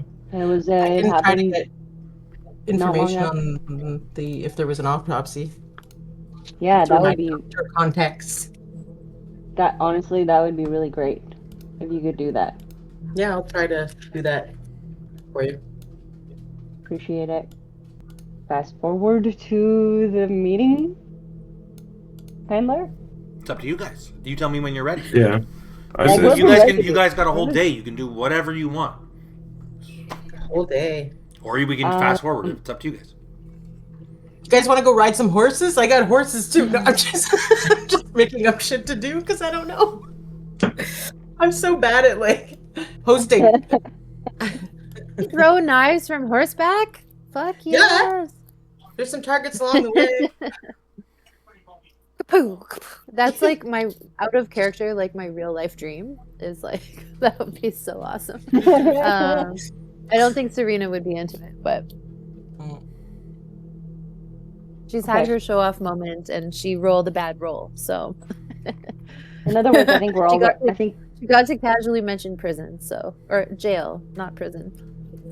we're all ready to Move on. ask for. Yeah, yeah. Okay, so yeah, if we're doing that, let me ask you this: yeah. you're supposed to meet at this guy or this person at 8 p.m. in the back in this restaurant. Do Yeah. you guys just go in the restaurant as a group, or do you? No. What do you No. do? Scope out the joint first. Well, that was my question. As So should we Alice, plan that out? Maybe. Well, that's why I was saying if you guys have any more to Okay. talk about, talk. Right. Okay. Oh, well, I- definitely. We don't just walk in there. We have to scope out the joint first. I say we show up a little Yeah. early. We can sit in the car across the street or something and see who shows up. fuck. Because we don't know who any of these people are that are going to be at this party or who actually sent this. So I'd like to know who shows up to this restaurant first. So you said you guys want to go to the place, and is like Should did we you text send somebody Vero and did Vero did you tell her to meet you there or whatever? I'm already there, so like I decided to just go straight there and get some B-roll for the documentary that I'm constantly filming, and just have been hanging out. So I don't know if you want to play that. Well, out you're of filming anything this? weird, but I've been Damn. there a while. Vero's filming everything. Yeah. So Everything. Oh my god. So if I kill somebody now it's on film? Yeah. What the fuck? I'm not a fucking narc. Vero, you arrived like you kind of came into town in your car and went right to the restaurant. And you're like parked up front of the restaurant, Yeah, I just wanted to scope it out, like when I got there, which maybe was like in the afternoon or something. maybe 2 p.m. or just to something see. like that. Yeah. And then what about you guys? Are you guys only going to show up a little bit later, maybe? I have to go deal with some stuff at my vet practice and make sure that like everything's in order before I. Like legitimately your vet practice? Like this isn't more secret murder stuff? No secret murder stuff for this. My actual vet practice. I have to go talk to my bond and just be like, "Yo, I have shit to do. I might be gone for a couple days." Sure. I mean, do you want to play that out? Do you want to act like role play it out, or just say like you did that? I did that. I So I'll just share a live. I share a live location with Nyx.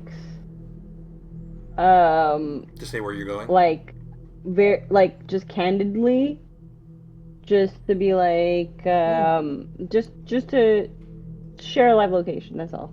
Yeah. Can you do that in 2015? I think you can. Yeah. I think so. If you're like I a think hacker, so. you can. Yeah. I mean, GPS existed a long time before that, so Yeah. for I don't sure. even have to explain to Nyx why. Just kind of be like, this is my live location. That's it.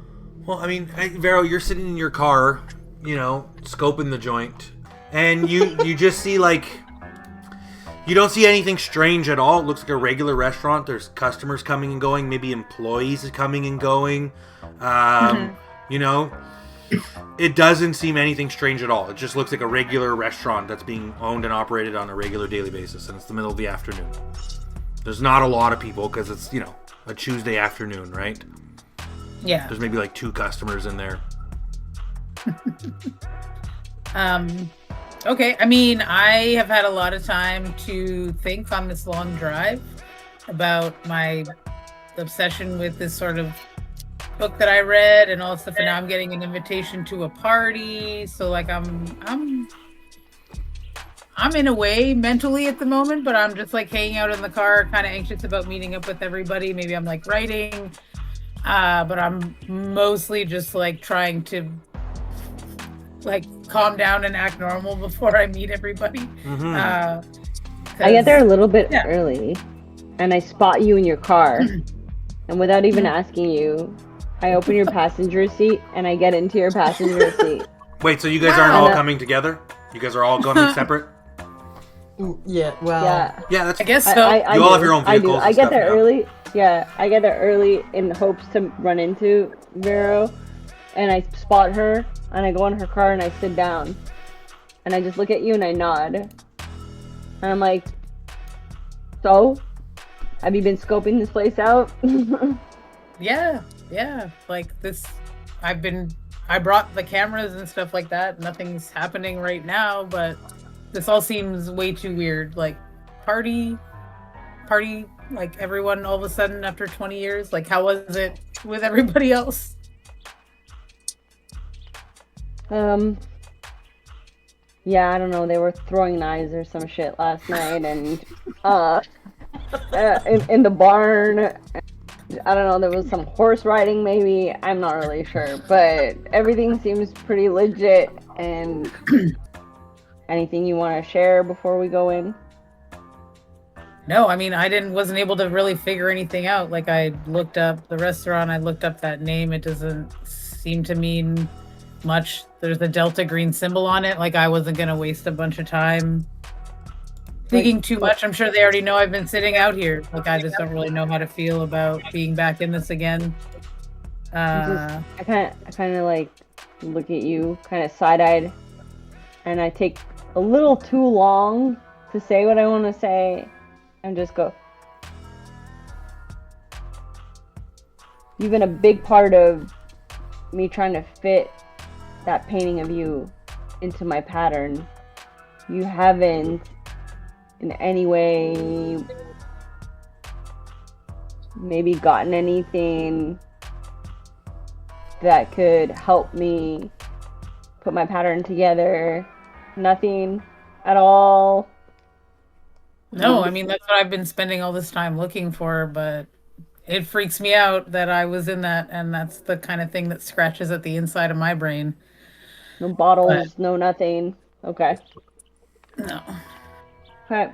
Well, the painting was Guess not we'll wait like you for weren't in the everybody. painting, right? It had your character's name, it had Vero W or Vero Wyatt or V Wyatt, and it was a picture of a bottle, correct? Mm-hmm. Okay, I'm trying to make sure I remember. And the bottle was like, Yeah, like hourglassy. yeah.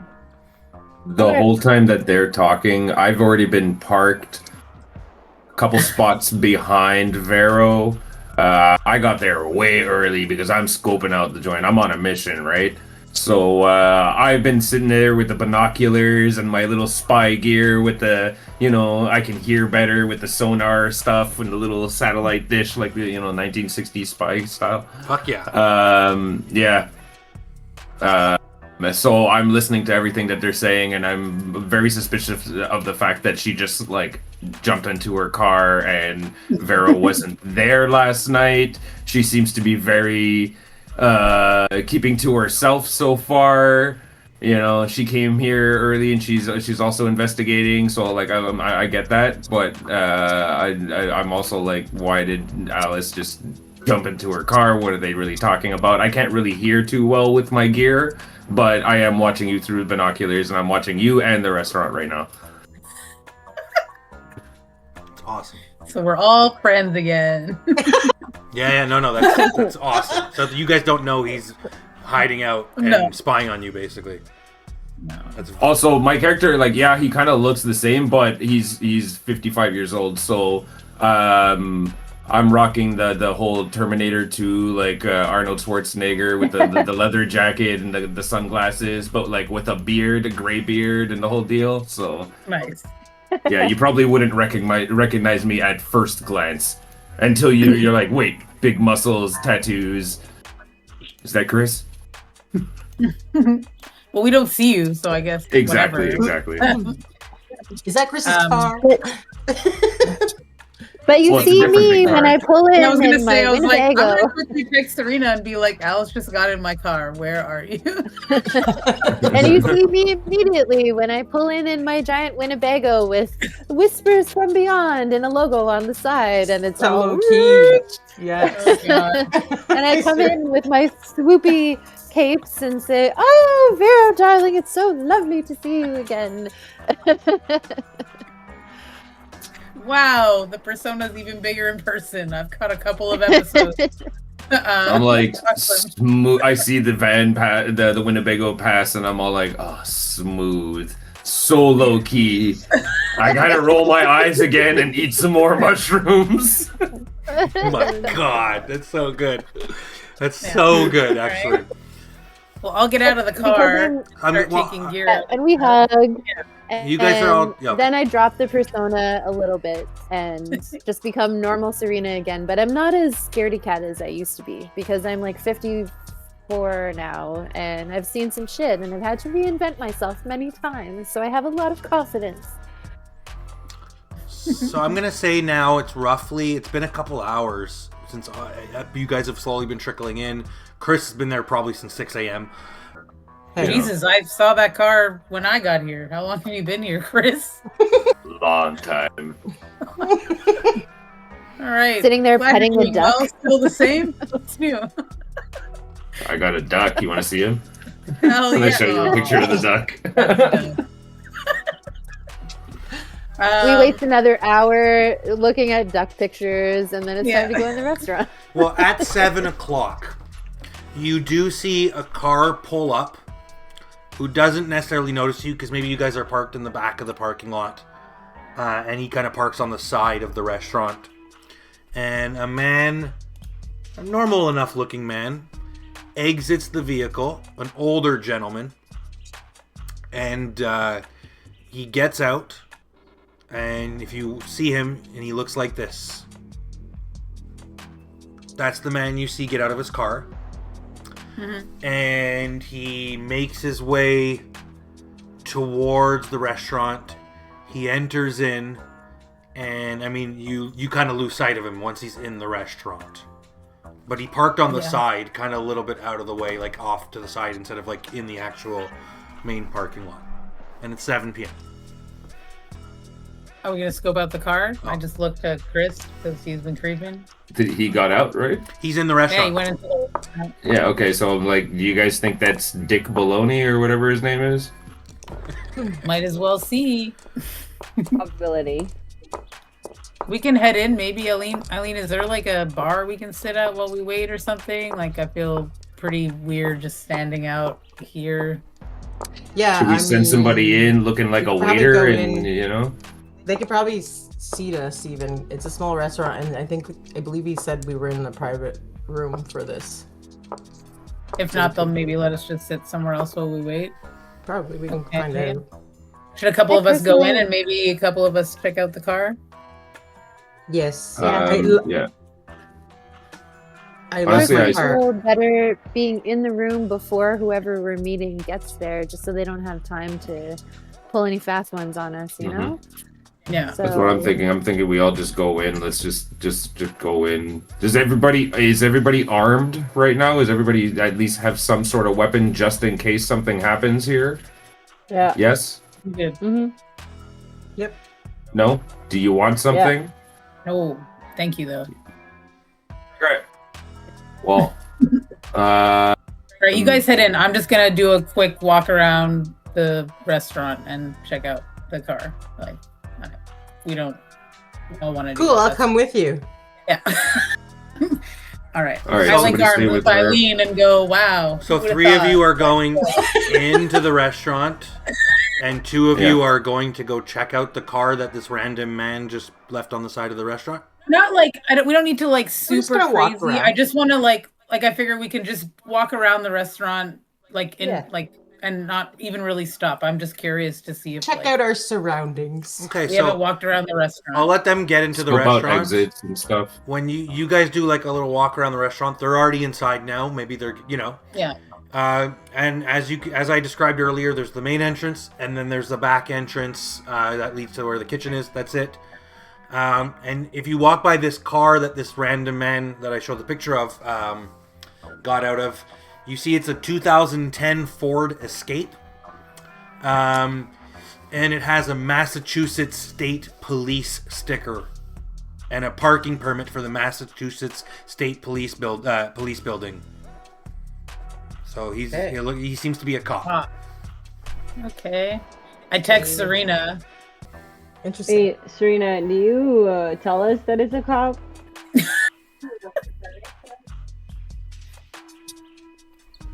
I think yes. Hey, maybe I could do a deep dive now that we've seen him. Try to find out a little bit more of who he is. How do you like just based on what he looks We like? give you the license plate number. Well, Yeah. yeah, You can do that. just You can break into his yeah. car. Like, see the I'll plate? be like, hey, I'll We just could like break group into the chat. car, imagine. I'll group chat You think we Vero. should We're not break breaking into into the group- car.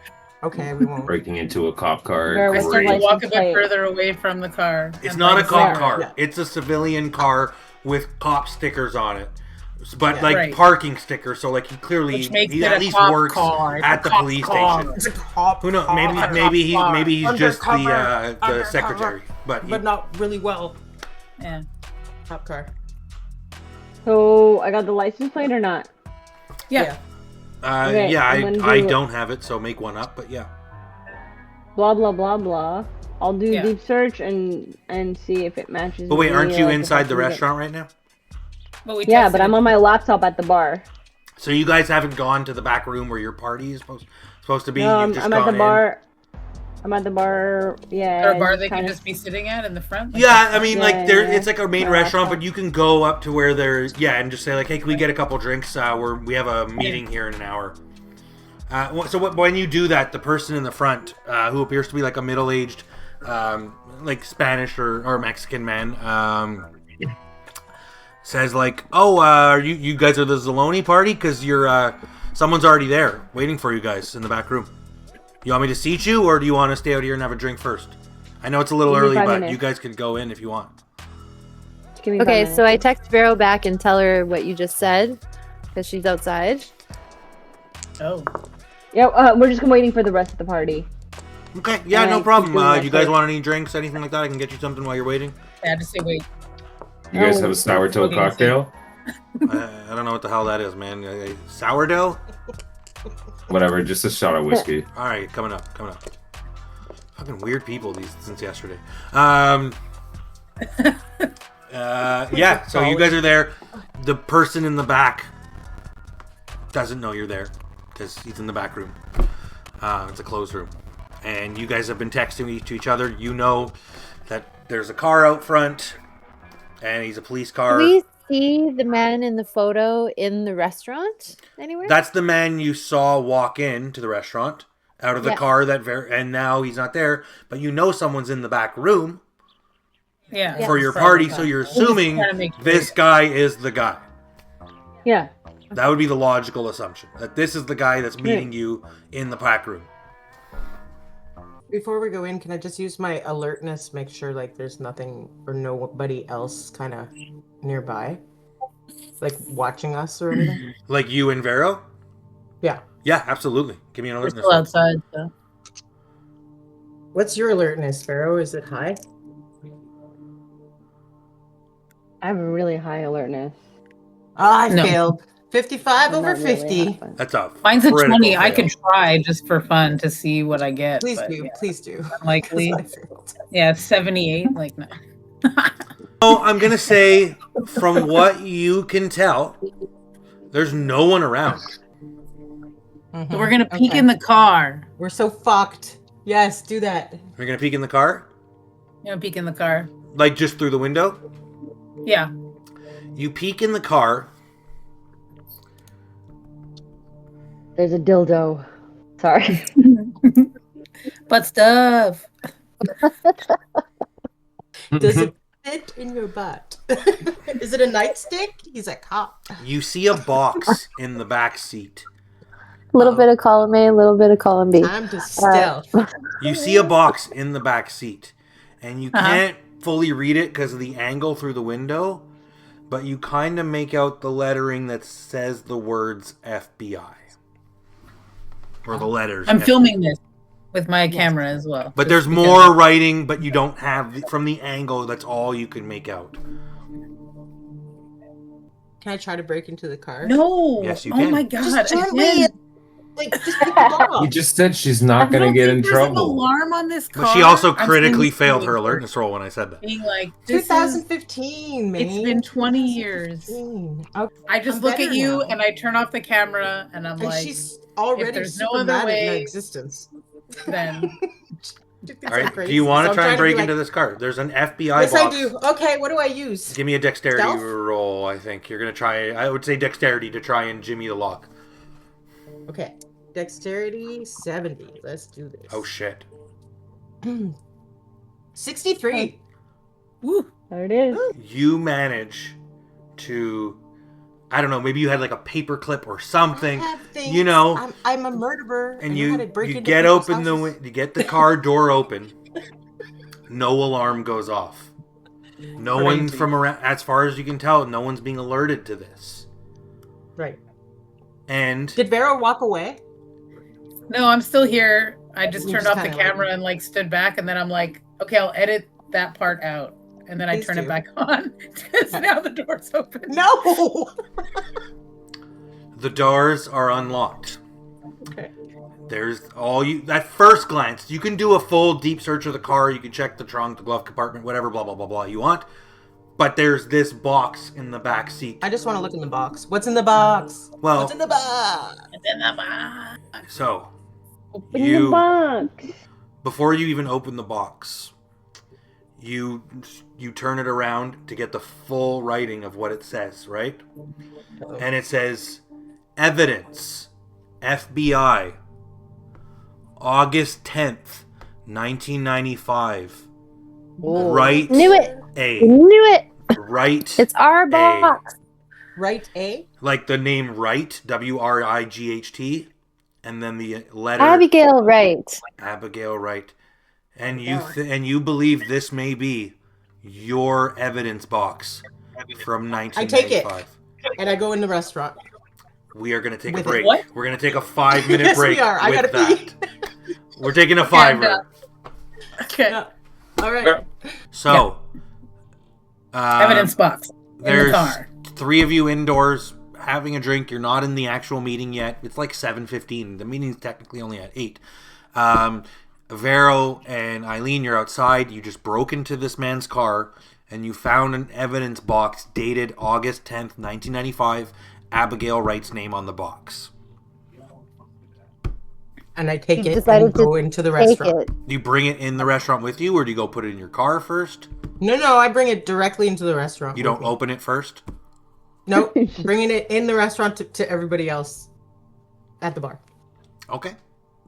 I'll let you guys just play it out then. Let's go. Okay, No, she no. storms off and goes. I just stormed off the inside. box.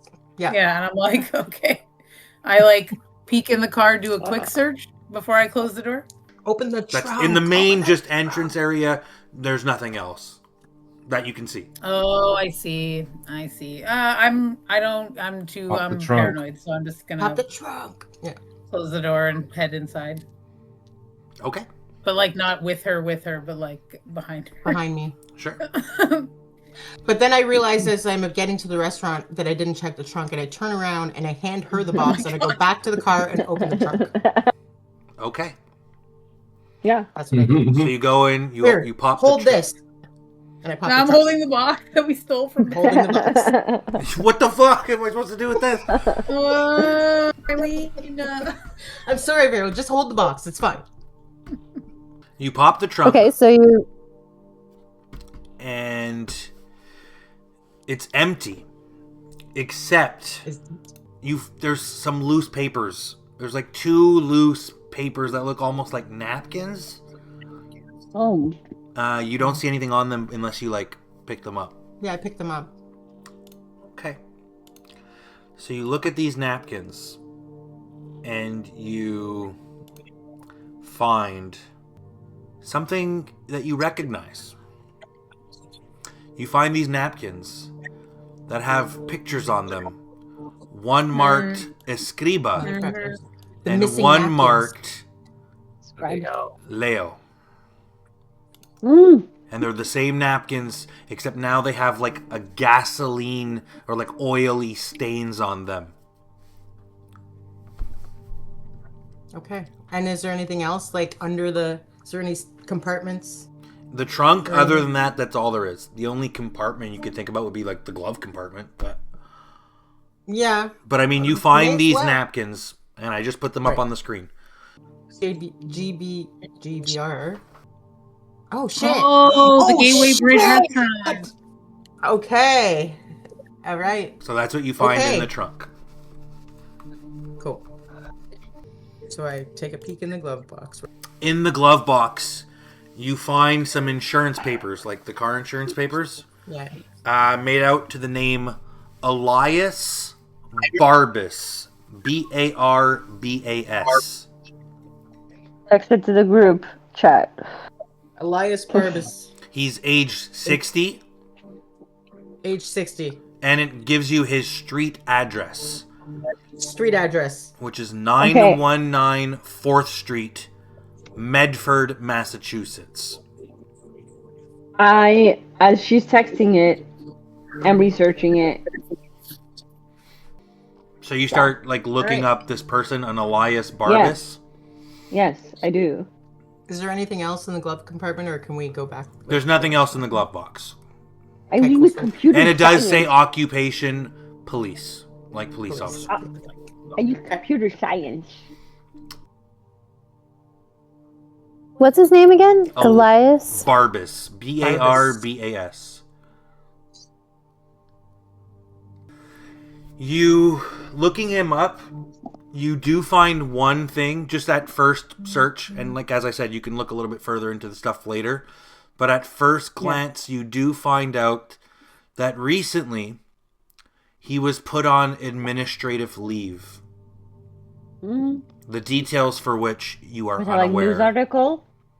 News article or just Yeah, or just like kind of like an employee file directory kind of thing. And he's been put without. You don't really find any additional information at this moment in time. You can always search a little later when you guys are like not as pressed for time and you have your actual computer and like good internet and everything. I But don't know, at laptop. first I'm doing- glance, that's all you know is that Okay. he's currently on administrative leave. His name's Elias Barbas. He's a police officer and he's on leave. Okay. Okay. Yeah. So I go back to Vero and I show her the napkin and I point at the GBR. The two of you give me a sanity check, please. From seeing these Oh, napkins no. from the past. And So realizing that the napkins that you looked at 20 years ago had the initials of the same restaurant that you're currently at right now, 20 years later. Yeah, I pass. I'm good. 25 under. I got I fail. You, 64 over 56. Vero, you're fine. Eileen, you take 1 point of sanity damage. Okay. Oh, we're already going insane. And we go- We haven't even met up with the dude. Yeah. We're going into the restaurant. Vero, are you coming? I'm giving you back the box. I take the box. And I say, I start walking inside. I do too. With the napkins in the box. And I walk in and go see everybody else. Hey, everybody. Yeah. And I put it down on the bar and show them. I haven't looked in it yet, but here's a box that's interesting. And here's some napkins that are even more interesting. Would you like to look at them? Yes. Here you go, Serena everybody. immediately recognizes the FBI evidence box from Abby's apartment and gets pretty creeped out by it because she remembers going partially insane the last time she looked at the things that were in there when they were on the walls everywhere. You know, just off the So sight she of this doesn't box, really wanna look at- the three of you, the other three of you. Let's go ahead and give me a sanity check. Sorry, everybody. A sanity check. Started strong. I Zero passed. minus. 19, I pass. 37 under 49. I got an 88, dude. Bad. Critical Critical. fail. Oof. Doesn't matter. I'm gonna have to roll that. I have an 88. It's not critical. It's not 100. That's not how this critical. works. It's double 8 or 7 or 6. That's critical. Oh yeah. This is that's not true. Dungeons and Dragons. Yeah, like, yeah. That sucks. Oh, Good you're stuff. lucky, Alice. You are lucky. You take 2 points I of am. sanity damage. That could have been That's- bad. That could have been Okay, really, really bad. 63 it is. Damn. Yeah, that's it. It's about 7:30. What do you guys do? And Eduardo looks over at you guys and he goes, "Is this this is everybody, right? The whole party? Do you want me to let you in yet?" I look back and say, let's think- go. Yeah. Going in with the Fuck box it. Fuck and it, the yeah, napkins. Okay. Let's just go in. And he goes, "Well, it's right through that back door. You guys can make your way. There's only one person in the room. That's your. I'm assuming you know him. Otherwise, why would you be having his? It's his birthday, right? Say, Exactly. Can I do an Yes. alert? We didn't know them. Can I do an alertness check for safety before we actually walk into this you room? absolutely can. That is a 20. Yeah, everything looks fine. The restaurant itself Okay. looks perfectly normal. You don't notice any like bugs or like like listening devices or anything at all. It seems like just a regular restaurant, and there's just a guy meeting you in the back. Okay. Just a regular old meeting. Okay. I guess we walk in. You walk in. You passed your alertness? Yeah. Yeah, he passed it Yeah. very well. Okay. You guys walk in. The man stands up and he goes, and as soon as you walk in and as soon as you get close, he reaches out to shake your hands, and you get a smell of gasoline coming off of him. He stinks like Off of gas. him. Off of the man. He stinks like gasoline. And he puts out his hand to go shake your hand, but then he stops when he sees the box in your hand, and he goes, "Where did you get that?" From your car. And he looks over, and at first he looks a little angry, but then he kind of smiles and he goes, "Okay, it's a good. You know what? That's a good sign. I wouldn't have trusted me either. Sit down, sit down." And he leads you all to like this nice table, and you can all take a seat, or you can stand, or do whatever you want. But yeah, and he leads you in. Okay, well, I sit down. That's it. Me too. With the box. Chris, you sit down too, or do you stand up like this, like all tough guy? Vero, you're on No, mute. I said.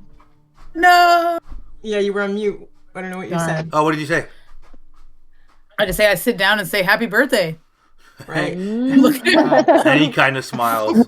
He goes, "Yeah, I know it's silly, but we have to be careful.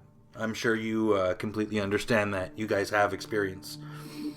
And he looks over your shoulders to make sure like the door's closed so the restaurant workers don't hear anything. "I assume you're wondering why I brought you all back together." Yeah. Well, the agency has a new mission that needs to be taken care of, and we thought that your particular group would be especially suited for this. Judging off the fact that you found that box, I think you know what this may or may not pertain to. Abby? Abigail, that's correct. Do any of you know the Dorchester House, the psychiatric hospital uptown? Of course I do. Yeah, wasn't that on the bracelets of the people we found in there? Oh, yeah. It was. Oh. He doesn't know that part, right? Because maybe. I'll say that out loud to him. Okay, well, let me ask you this then, out of character. Let me ask you this: after your mission in '95, you would have done like a debriefing with Delta Green before moving on, Would you have told them everything? No. No, we killed someone, so probably not. So he wouldn't be aware that also- you saw these mental patients in the night floors. I mean, that maybe. Like, I don't know. I guess it depends on what we would have said. I just feel like I probably would have omitted Abby's dad entirely. When we ended our last mission, we were all really mistrusting Delta Green because Yeah, we that's true, saw too, our you're Hammer's picture and we thought he was lying to us because clearly he was involved. And Michael Whitwer told Got us that swallowed. he was Delta Green and then he got sucked into the floor. And he was supposed to be a 15-year-old. And he was a grown-ass man who was a Delta Green agent. And he told us not to trust Delta Green. So I feel like if we debriefed, we didn't tell them almost anything because also we were kind of breaking our mission by investigating. We were supposed to just hush it up and get out. Yeah. So I'll say, like, yeah, he's unaware of the fact that you saw patients with the name of the Dorchester. Yeah. That's fair. But we know what it is. So we You just- guys But do. maybe you like make a little like bracelet motion just and like- kind of, and we Yeah. like, Right. We're all on the same page. Yeah. Okay. Well, what you may Totally. not know about the Dorchester House is it actually has some deep connections to the agency. I'm sure you're aware this job isn't exactly for the lighthearted, and it can take a toll on your mental health. When something like that happens, when an agent is exposed to something extreme, that's where they get sent. And it's a private psychiatric hospital, but the person who runs the shop is an old Delta Green friendly, a Dr. Richard Dallin. And I know that name. I don't think I've ever mentioned the name Richard Dallin. No? I I've don't. heard Dallin. No? Maybe you did. I don't know. That one I don't know. And he goes, Okay, that's a... Continue. and he goes, oh, you know what? Before I forgot to, you guys can call me Agent Exeter. What? Oh, no. No. oh, Exeter was on the radio. What else was on the radio? Moon, Moon, India, Exeter, Yeah. and there was something else. Hold on. Damon. Damon. India, Moon, Dallin, Exeter, Damon, Dallin. and Sear. Allen, Exeter, Damon, Sear. India Moon. Dallin. These are names of demons, by the way. I was gonna Yeah, say. but Dallin is Richard Dallin, who runs the Dorchester House psych ward that he just told us. And he goes, yeah, it's run by an old Delta Green friendly, Dr. Richard Dallin. Okay, well- so Dallin and Exeter. Mm-hmm. And now, a group of patients there, about 5 patients, who had been committed there for quite some time, seems to have gone missing. Oh. What's strange is there's nothing on the cameras. The place is constantly monitored. There's heavy security.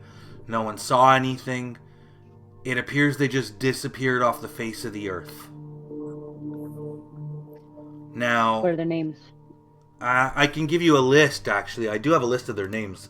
Let me get that for you. I have it written down here somewhere. And he starts going through his briefcase, looking for the paper. He's like, let me find it. What were their names?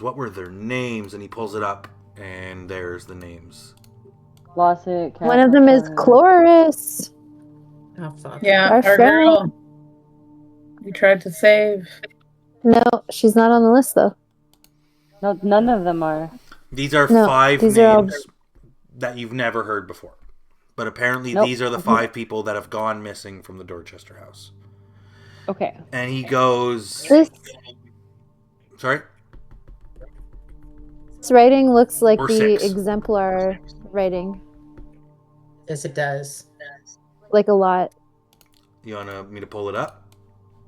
It's right there, yeah. Well, it's this one, right? Yeah. Move down. Yeah. Move, Exeter. That's pretty damn similar. if you ask me. Yeah, you can tell because of a bunch of things. But anyway, And like how So he exaggerates the second letter to be really big, and then the rest are small. And the B's, for sure. Anyway, And the D's. sorry. And the no, and the it's capitalized. important. It's smart. Yeah. He goes, they all went missing on August 26th, which would have been like 2 days before you received your FedEx with the letter.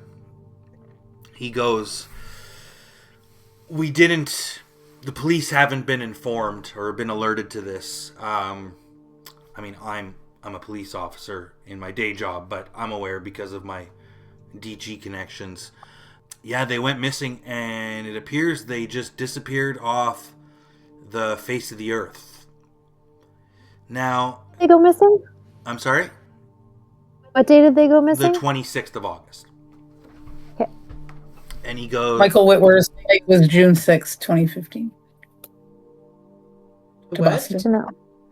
Michael Whitworth's flight to Boston was June 6, 2015. Okay. Was on a hospital gurney and wearing hospital gowns when we saw him get sucked Yeah. into the Might floor. see him there when we go. Fuck. It all comes full circle. Before these agents were incarcerated, I suppose you can say, each of them came into contact with a book that was known to have unnatural properties. And we think that maybe that has some kind of connection. We don't... What book? It's classified, but it has unnatural properties. That's all I can really say about that. Now, here's where you guys come in. In one of the cells of one of the missing patients, there was something that we found written on the walls in blood. And I think it's something you would be very interested to see. And he goes back into his briefcase and he pulls out a photograph that was taken, a portrait that was taken of this wall in this hospital cell. And this is what you see.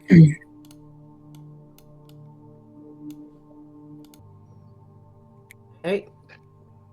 Abigail Wright has gone to sea, crossed the waves to rescue me. In a ship both tall and fine, she rounds the corner, marking time. And this was written in blood on the wall of one of these missing patients at the Dorchester House. Which patient's cell? You know what? I'm not actually certain. I haven't really done any investigation in regards to this. I was told to reach out to you guys. I've never even been to that hospital. So I don't know. I'm sorry. I don't have that information. What you guys are going to need to do is going to go to the Dorchester House, meet with Dr. Dallin. He will give you all the details he can. He'll show you around. And then we want you guys to investigate and see what is the connection between this mission and the mission that you all took in 1995. I'm aware I have a small amount of knowledge about the mission you undertook in 95. I know there was a lot of unanswered questions, not just for you, but for the agency as a whole. I know that this is something that's been put on the back burner for a long time, and I feel like now we finally have a real lead, and we can possibly get some real answers. What kind of answers are you hoping to get? I have no idea. That's the whole point. We don't know what we're looking for. Is this your handwriting on the list of names? He goes, yes, that's my handwriting. Cool. Is this also your handwriting? And you show what, like the hidden exemplar? Mm-hmm. And he goes, oh, you found that. I didn't think you guys would find that. Yeah, that is my handwriting. Yes. Why was it there? Yeah. It was from a. It's irrelevant. It's unimportant. What about the stamp? We put it in every invitation we sent to all 5 of us. It's irrelevant. It's Look, irrelevant. like if we're gonna do this, It's you not have to irrelevant to explain you. It's irrelevant. I mean, it's not irrelevant to me. It's irrelevant to you. it. You guys have done this Delta before. I Green. know it's been a long time, but you know the rules. Yep, I remember. Because they're 11. Why I do don't you think the send name it? of the book that might be linked to these people going crazy might help us, just so like if we come across it, we don't look at it too. I know you didn't want to tell us that info, but it seems kind of core to the problem. And he goes, I think you have an idea already. I'd rather not say it out loud. We're keeping the What's- box, right? Yeah, we're keeping the box. We'll accept this mission, but we're keeping the box with us. He goes, be my guest. Take a look. And he opens it, and it's empty. The box is empty. Oh, motherfucker. All your old stuff has been removed from the box. Interesting. The only thing you found that would have been in that box is those 2 napkins. Which looks like when the box was emptied, maybe they fell out or something, you know? Where he burned them? Why does he smell like gas? Yeah. Are you asking Why him? do you smell like gas? Yeah. Ask him. He goes, oh yeah, I was just I tinker with, I was working on a car before. I'm like I like to fix up old cars. Can I like roll for whatever it is, human int? You can absolutely roll that. for human intelligence. Yeah. Yeah. What's my Why is this stat guy for the- writing on purse What? on paper? Only 41, but hey, here we go. Trying 34. That's a success.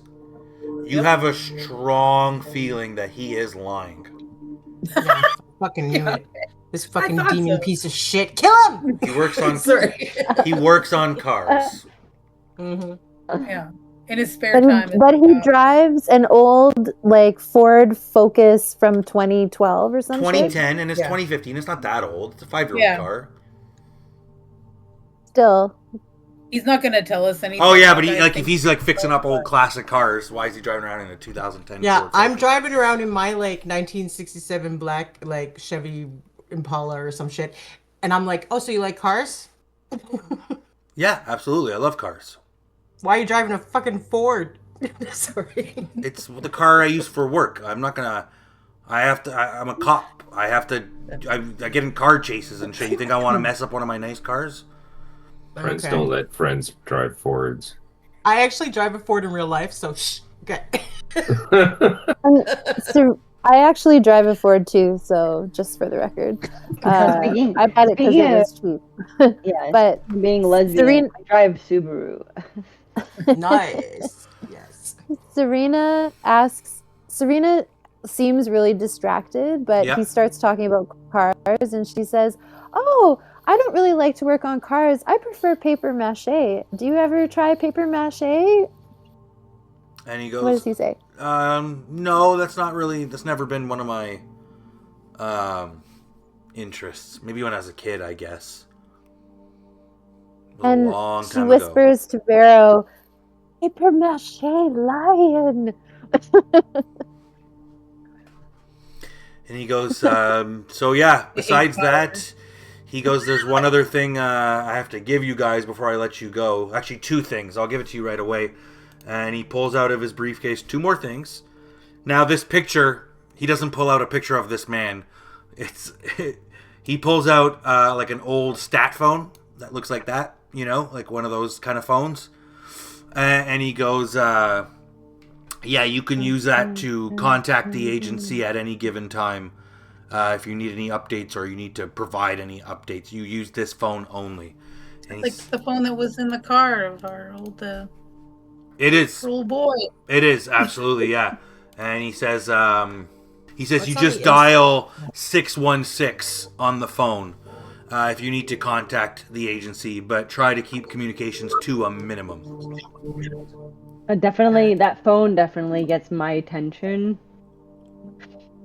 that's for sure. And And then he hands you one other thing, and he hands you a business card for a Dr. Richard F. Dallin.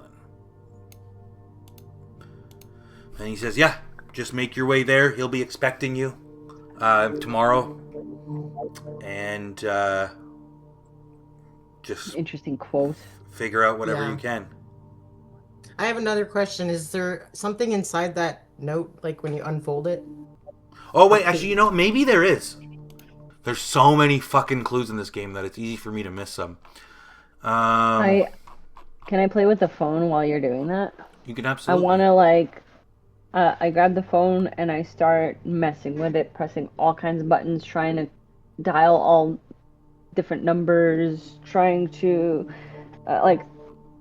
figure out why they're first of all using this old phone and how it. He said we could dial like a specific set of numbers to reach them, but does it work 616. otherwise?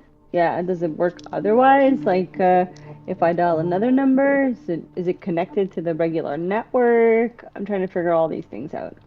Yeah, no, there's nothing in that paperwork. Now, in regards to the actual phone, that's a whole other story. Like, I'll dial my phone number, for example, and try to call it, see if it's actually connected It to the main doesn't. network. It doesn't work. You can only. It's specifically designed that it can only make outgoing calls to 616. Like, how does that? Does it work like a walkie-talkie? I try to figure that out. Well, I mean, you're in the middle of this meeting. Is it the time to do that? Like, you can look at it and stuff, but you're not going to necessarily be able to figure it out right there on the Okay. spot. But with that being said, Fine. he goes, this will probably be the last time I speak to you all. Any communications you need to do it through the phone. And is there anything else you need from me before I go? No. He's not gonna tell No. us anything. And, Back to Delta Green. Agent. Oh, he goes. Oh, one last thing. The mission will be known as Operation India Moon, and he walks Oh, out. for fuck's sake. Okay. Okay, all we're missing is Seer. For sure burned all that evidence. That's probably a demon pretending to be someone. That's why he was Yeah. practicing how to write like him. Like, we're getting set up as fuck. So he's out. You guys yeah. are having this conversation. This is like in But character. yeah, You're having either this- way, I'm down. But this is not. I don't even know if this is a I Delta agree. Green anymore. I think this is something. I don't know totally if going to the Dorchester is the best idea right away. No, We might end and up also somewhere we else. remind each other that the patients that we ran into in the hallway, Cloris, our girl who we tried to help escape, the one with a grenade in his mouth and unfortunately sacrificed for our escape, from the razor blade faced paper mache thing. They were all Dorchester patients, and apparently Delta Green is putting people in that hospital, and the guys that runs it was on the radio in Abby's room, and like Exeter and Person are demons, so like And Operation This guy's- India Moon. So that's a lot. yeah, there's I don't too know where many to go from coincidences here. here. Scary. But This thing is gonna keep following us. Like, this just Yeah. shows that, like, yeah, it's. and I I don't know. think I I think the key is Abby, because from what Vero told us about the story that she read in the book, the princess is fighting the Yellow King or the Demon King or whatever to try to save everybody. And in the end, she succeeds after she stabs the guy, wakes up, and all the drowned people aren't drowned anymore or whatever. So I think all these references to water and Abby, and now there's a message saying that she's going to save people, that she's sailing to them in some sort of ship. Like, I think we actually have to try to help Abby. Tall Um, fun. yeah. I mean, she said she'd find us again. So To rescue me. Oh, to rescue me. Oh, who? Okay. Interesting. Whoever's cell it was, I guess. Yeah.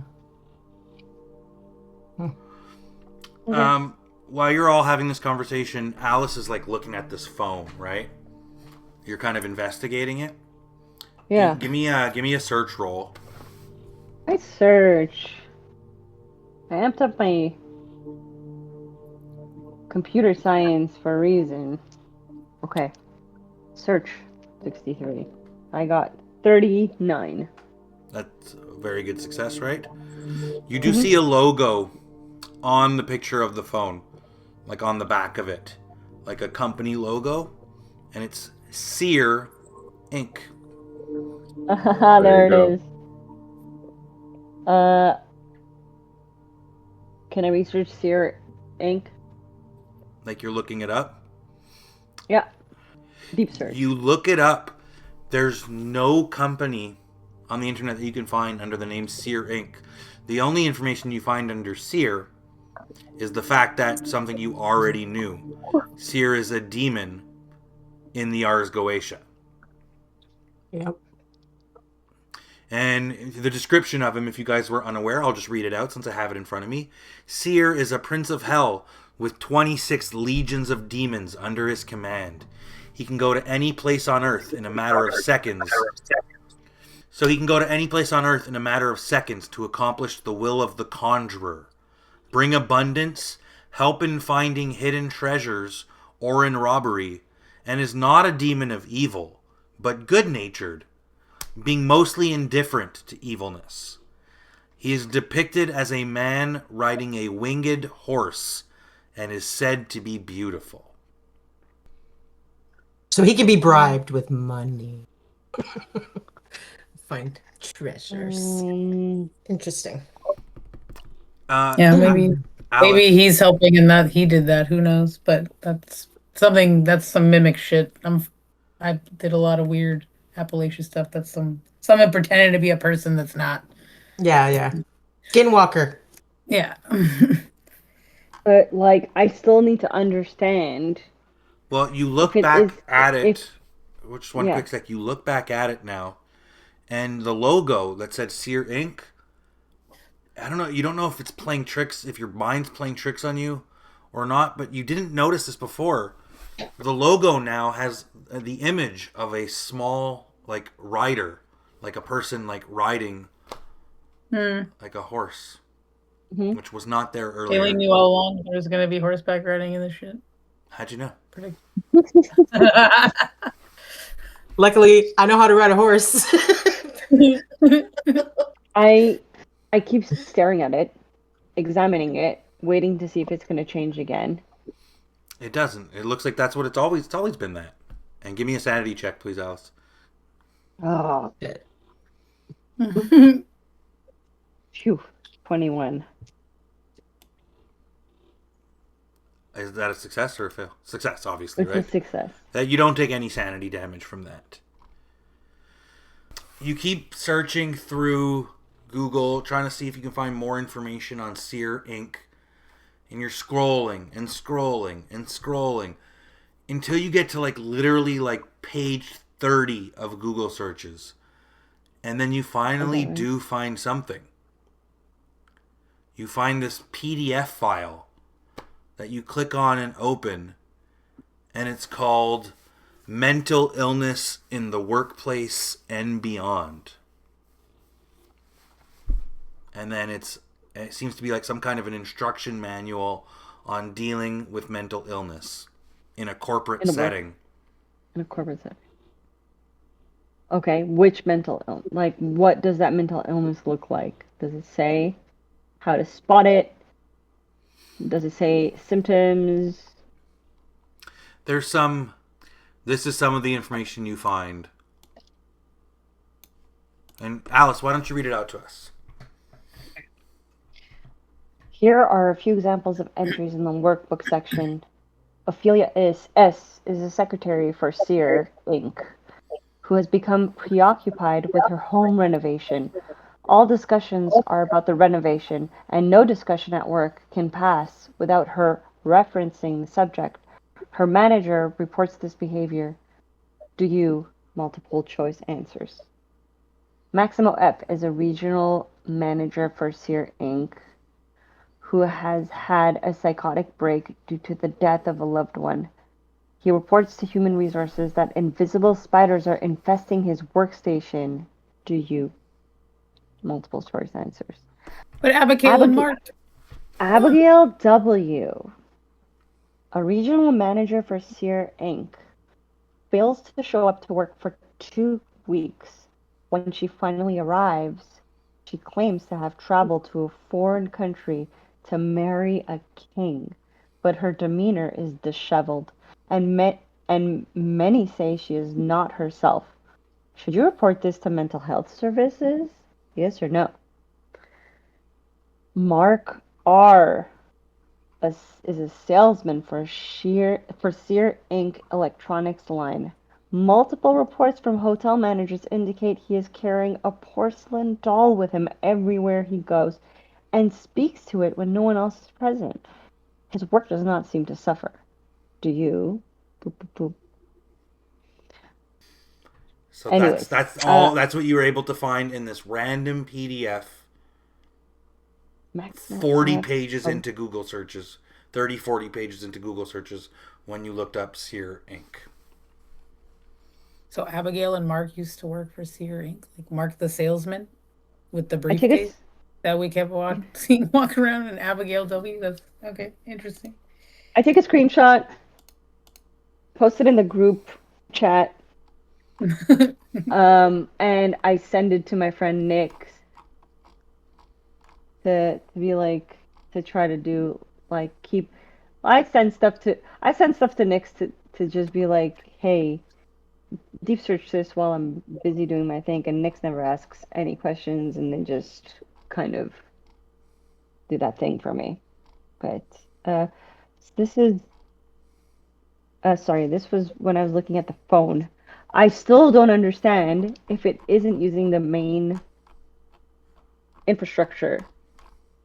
How does it dial in to this number? Does it work like a walkie-talkie? Like what? In terms of mechanics, in terms of that, is there any way? At this moment, I guess I'm still at the restaurant, so I wouldn't be able to. But maybe later I can open it. I mean, you could try and open it at the table if you want, or you can wait till you guys are in a more secure place. With the group's permission, we're supposed to be using the phone for To questions? contact Delta Green. To contact Delta Green, and this phone was our only source to contact them. So Probably I'll true. just yeah, I won't dismantle the phone at the restaurant, but I definitely am pressing all the buttons, holding buttons down, like trying to figure out if it's, I can get anything out of it at all. So actually, I'll do it. I'll press 616 just to see, does it ring? Does it connect? Does it sound like a walkie-talkie? And also, why not press 616 right away to make sure that it works, right? Before the guy leaves. Because he's our only, connection other than this Dallin He's gone. dude. Oh, he's gone. Whatever. 616. You dial 616 on the phone. It rings twice before It rings? You hear like a ring twice before the line picks up, and you hear a voice on the other end, and the voice sounds distorted. Like, doesn't sound like a human voice, but it sounds like maybe they're using a voice box or something. And it's gruffy but deep. And it goes, "Who is this? Who is this?" I just say Alice. It sounds almost like the voice you heard on the old walkie-talkie in 1995. On that recording that said Exeter, Dallin, India, Yeah. Moon. Yeah. You can By the way, as I'm doing all this, I have my notebook out and I'm kind of taking notes on everything I've tried and all the words that he's saying. So if he says, "Who is this?" I'm writing them. Okay, he says, "Who is this?" and like describing his like voice while I'm writing. And he goes, Alice, what do you need? Just wanted to make sure it works. And they go, and he says, did you speak with Exeter? Yeah. Exeter is the target. Click, and the line hangs up. And that's where we're going to end the session. Right there. Oh shit! Shit! Just out that fucking phone before he left. Exeter is Kill the target. everyone. That's a fucking thing. Pretending to be Fucking a knew it. target. Yeah, it's true though. He was so sus. There you go. We're back. Oh, we're 2015, back. baby.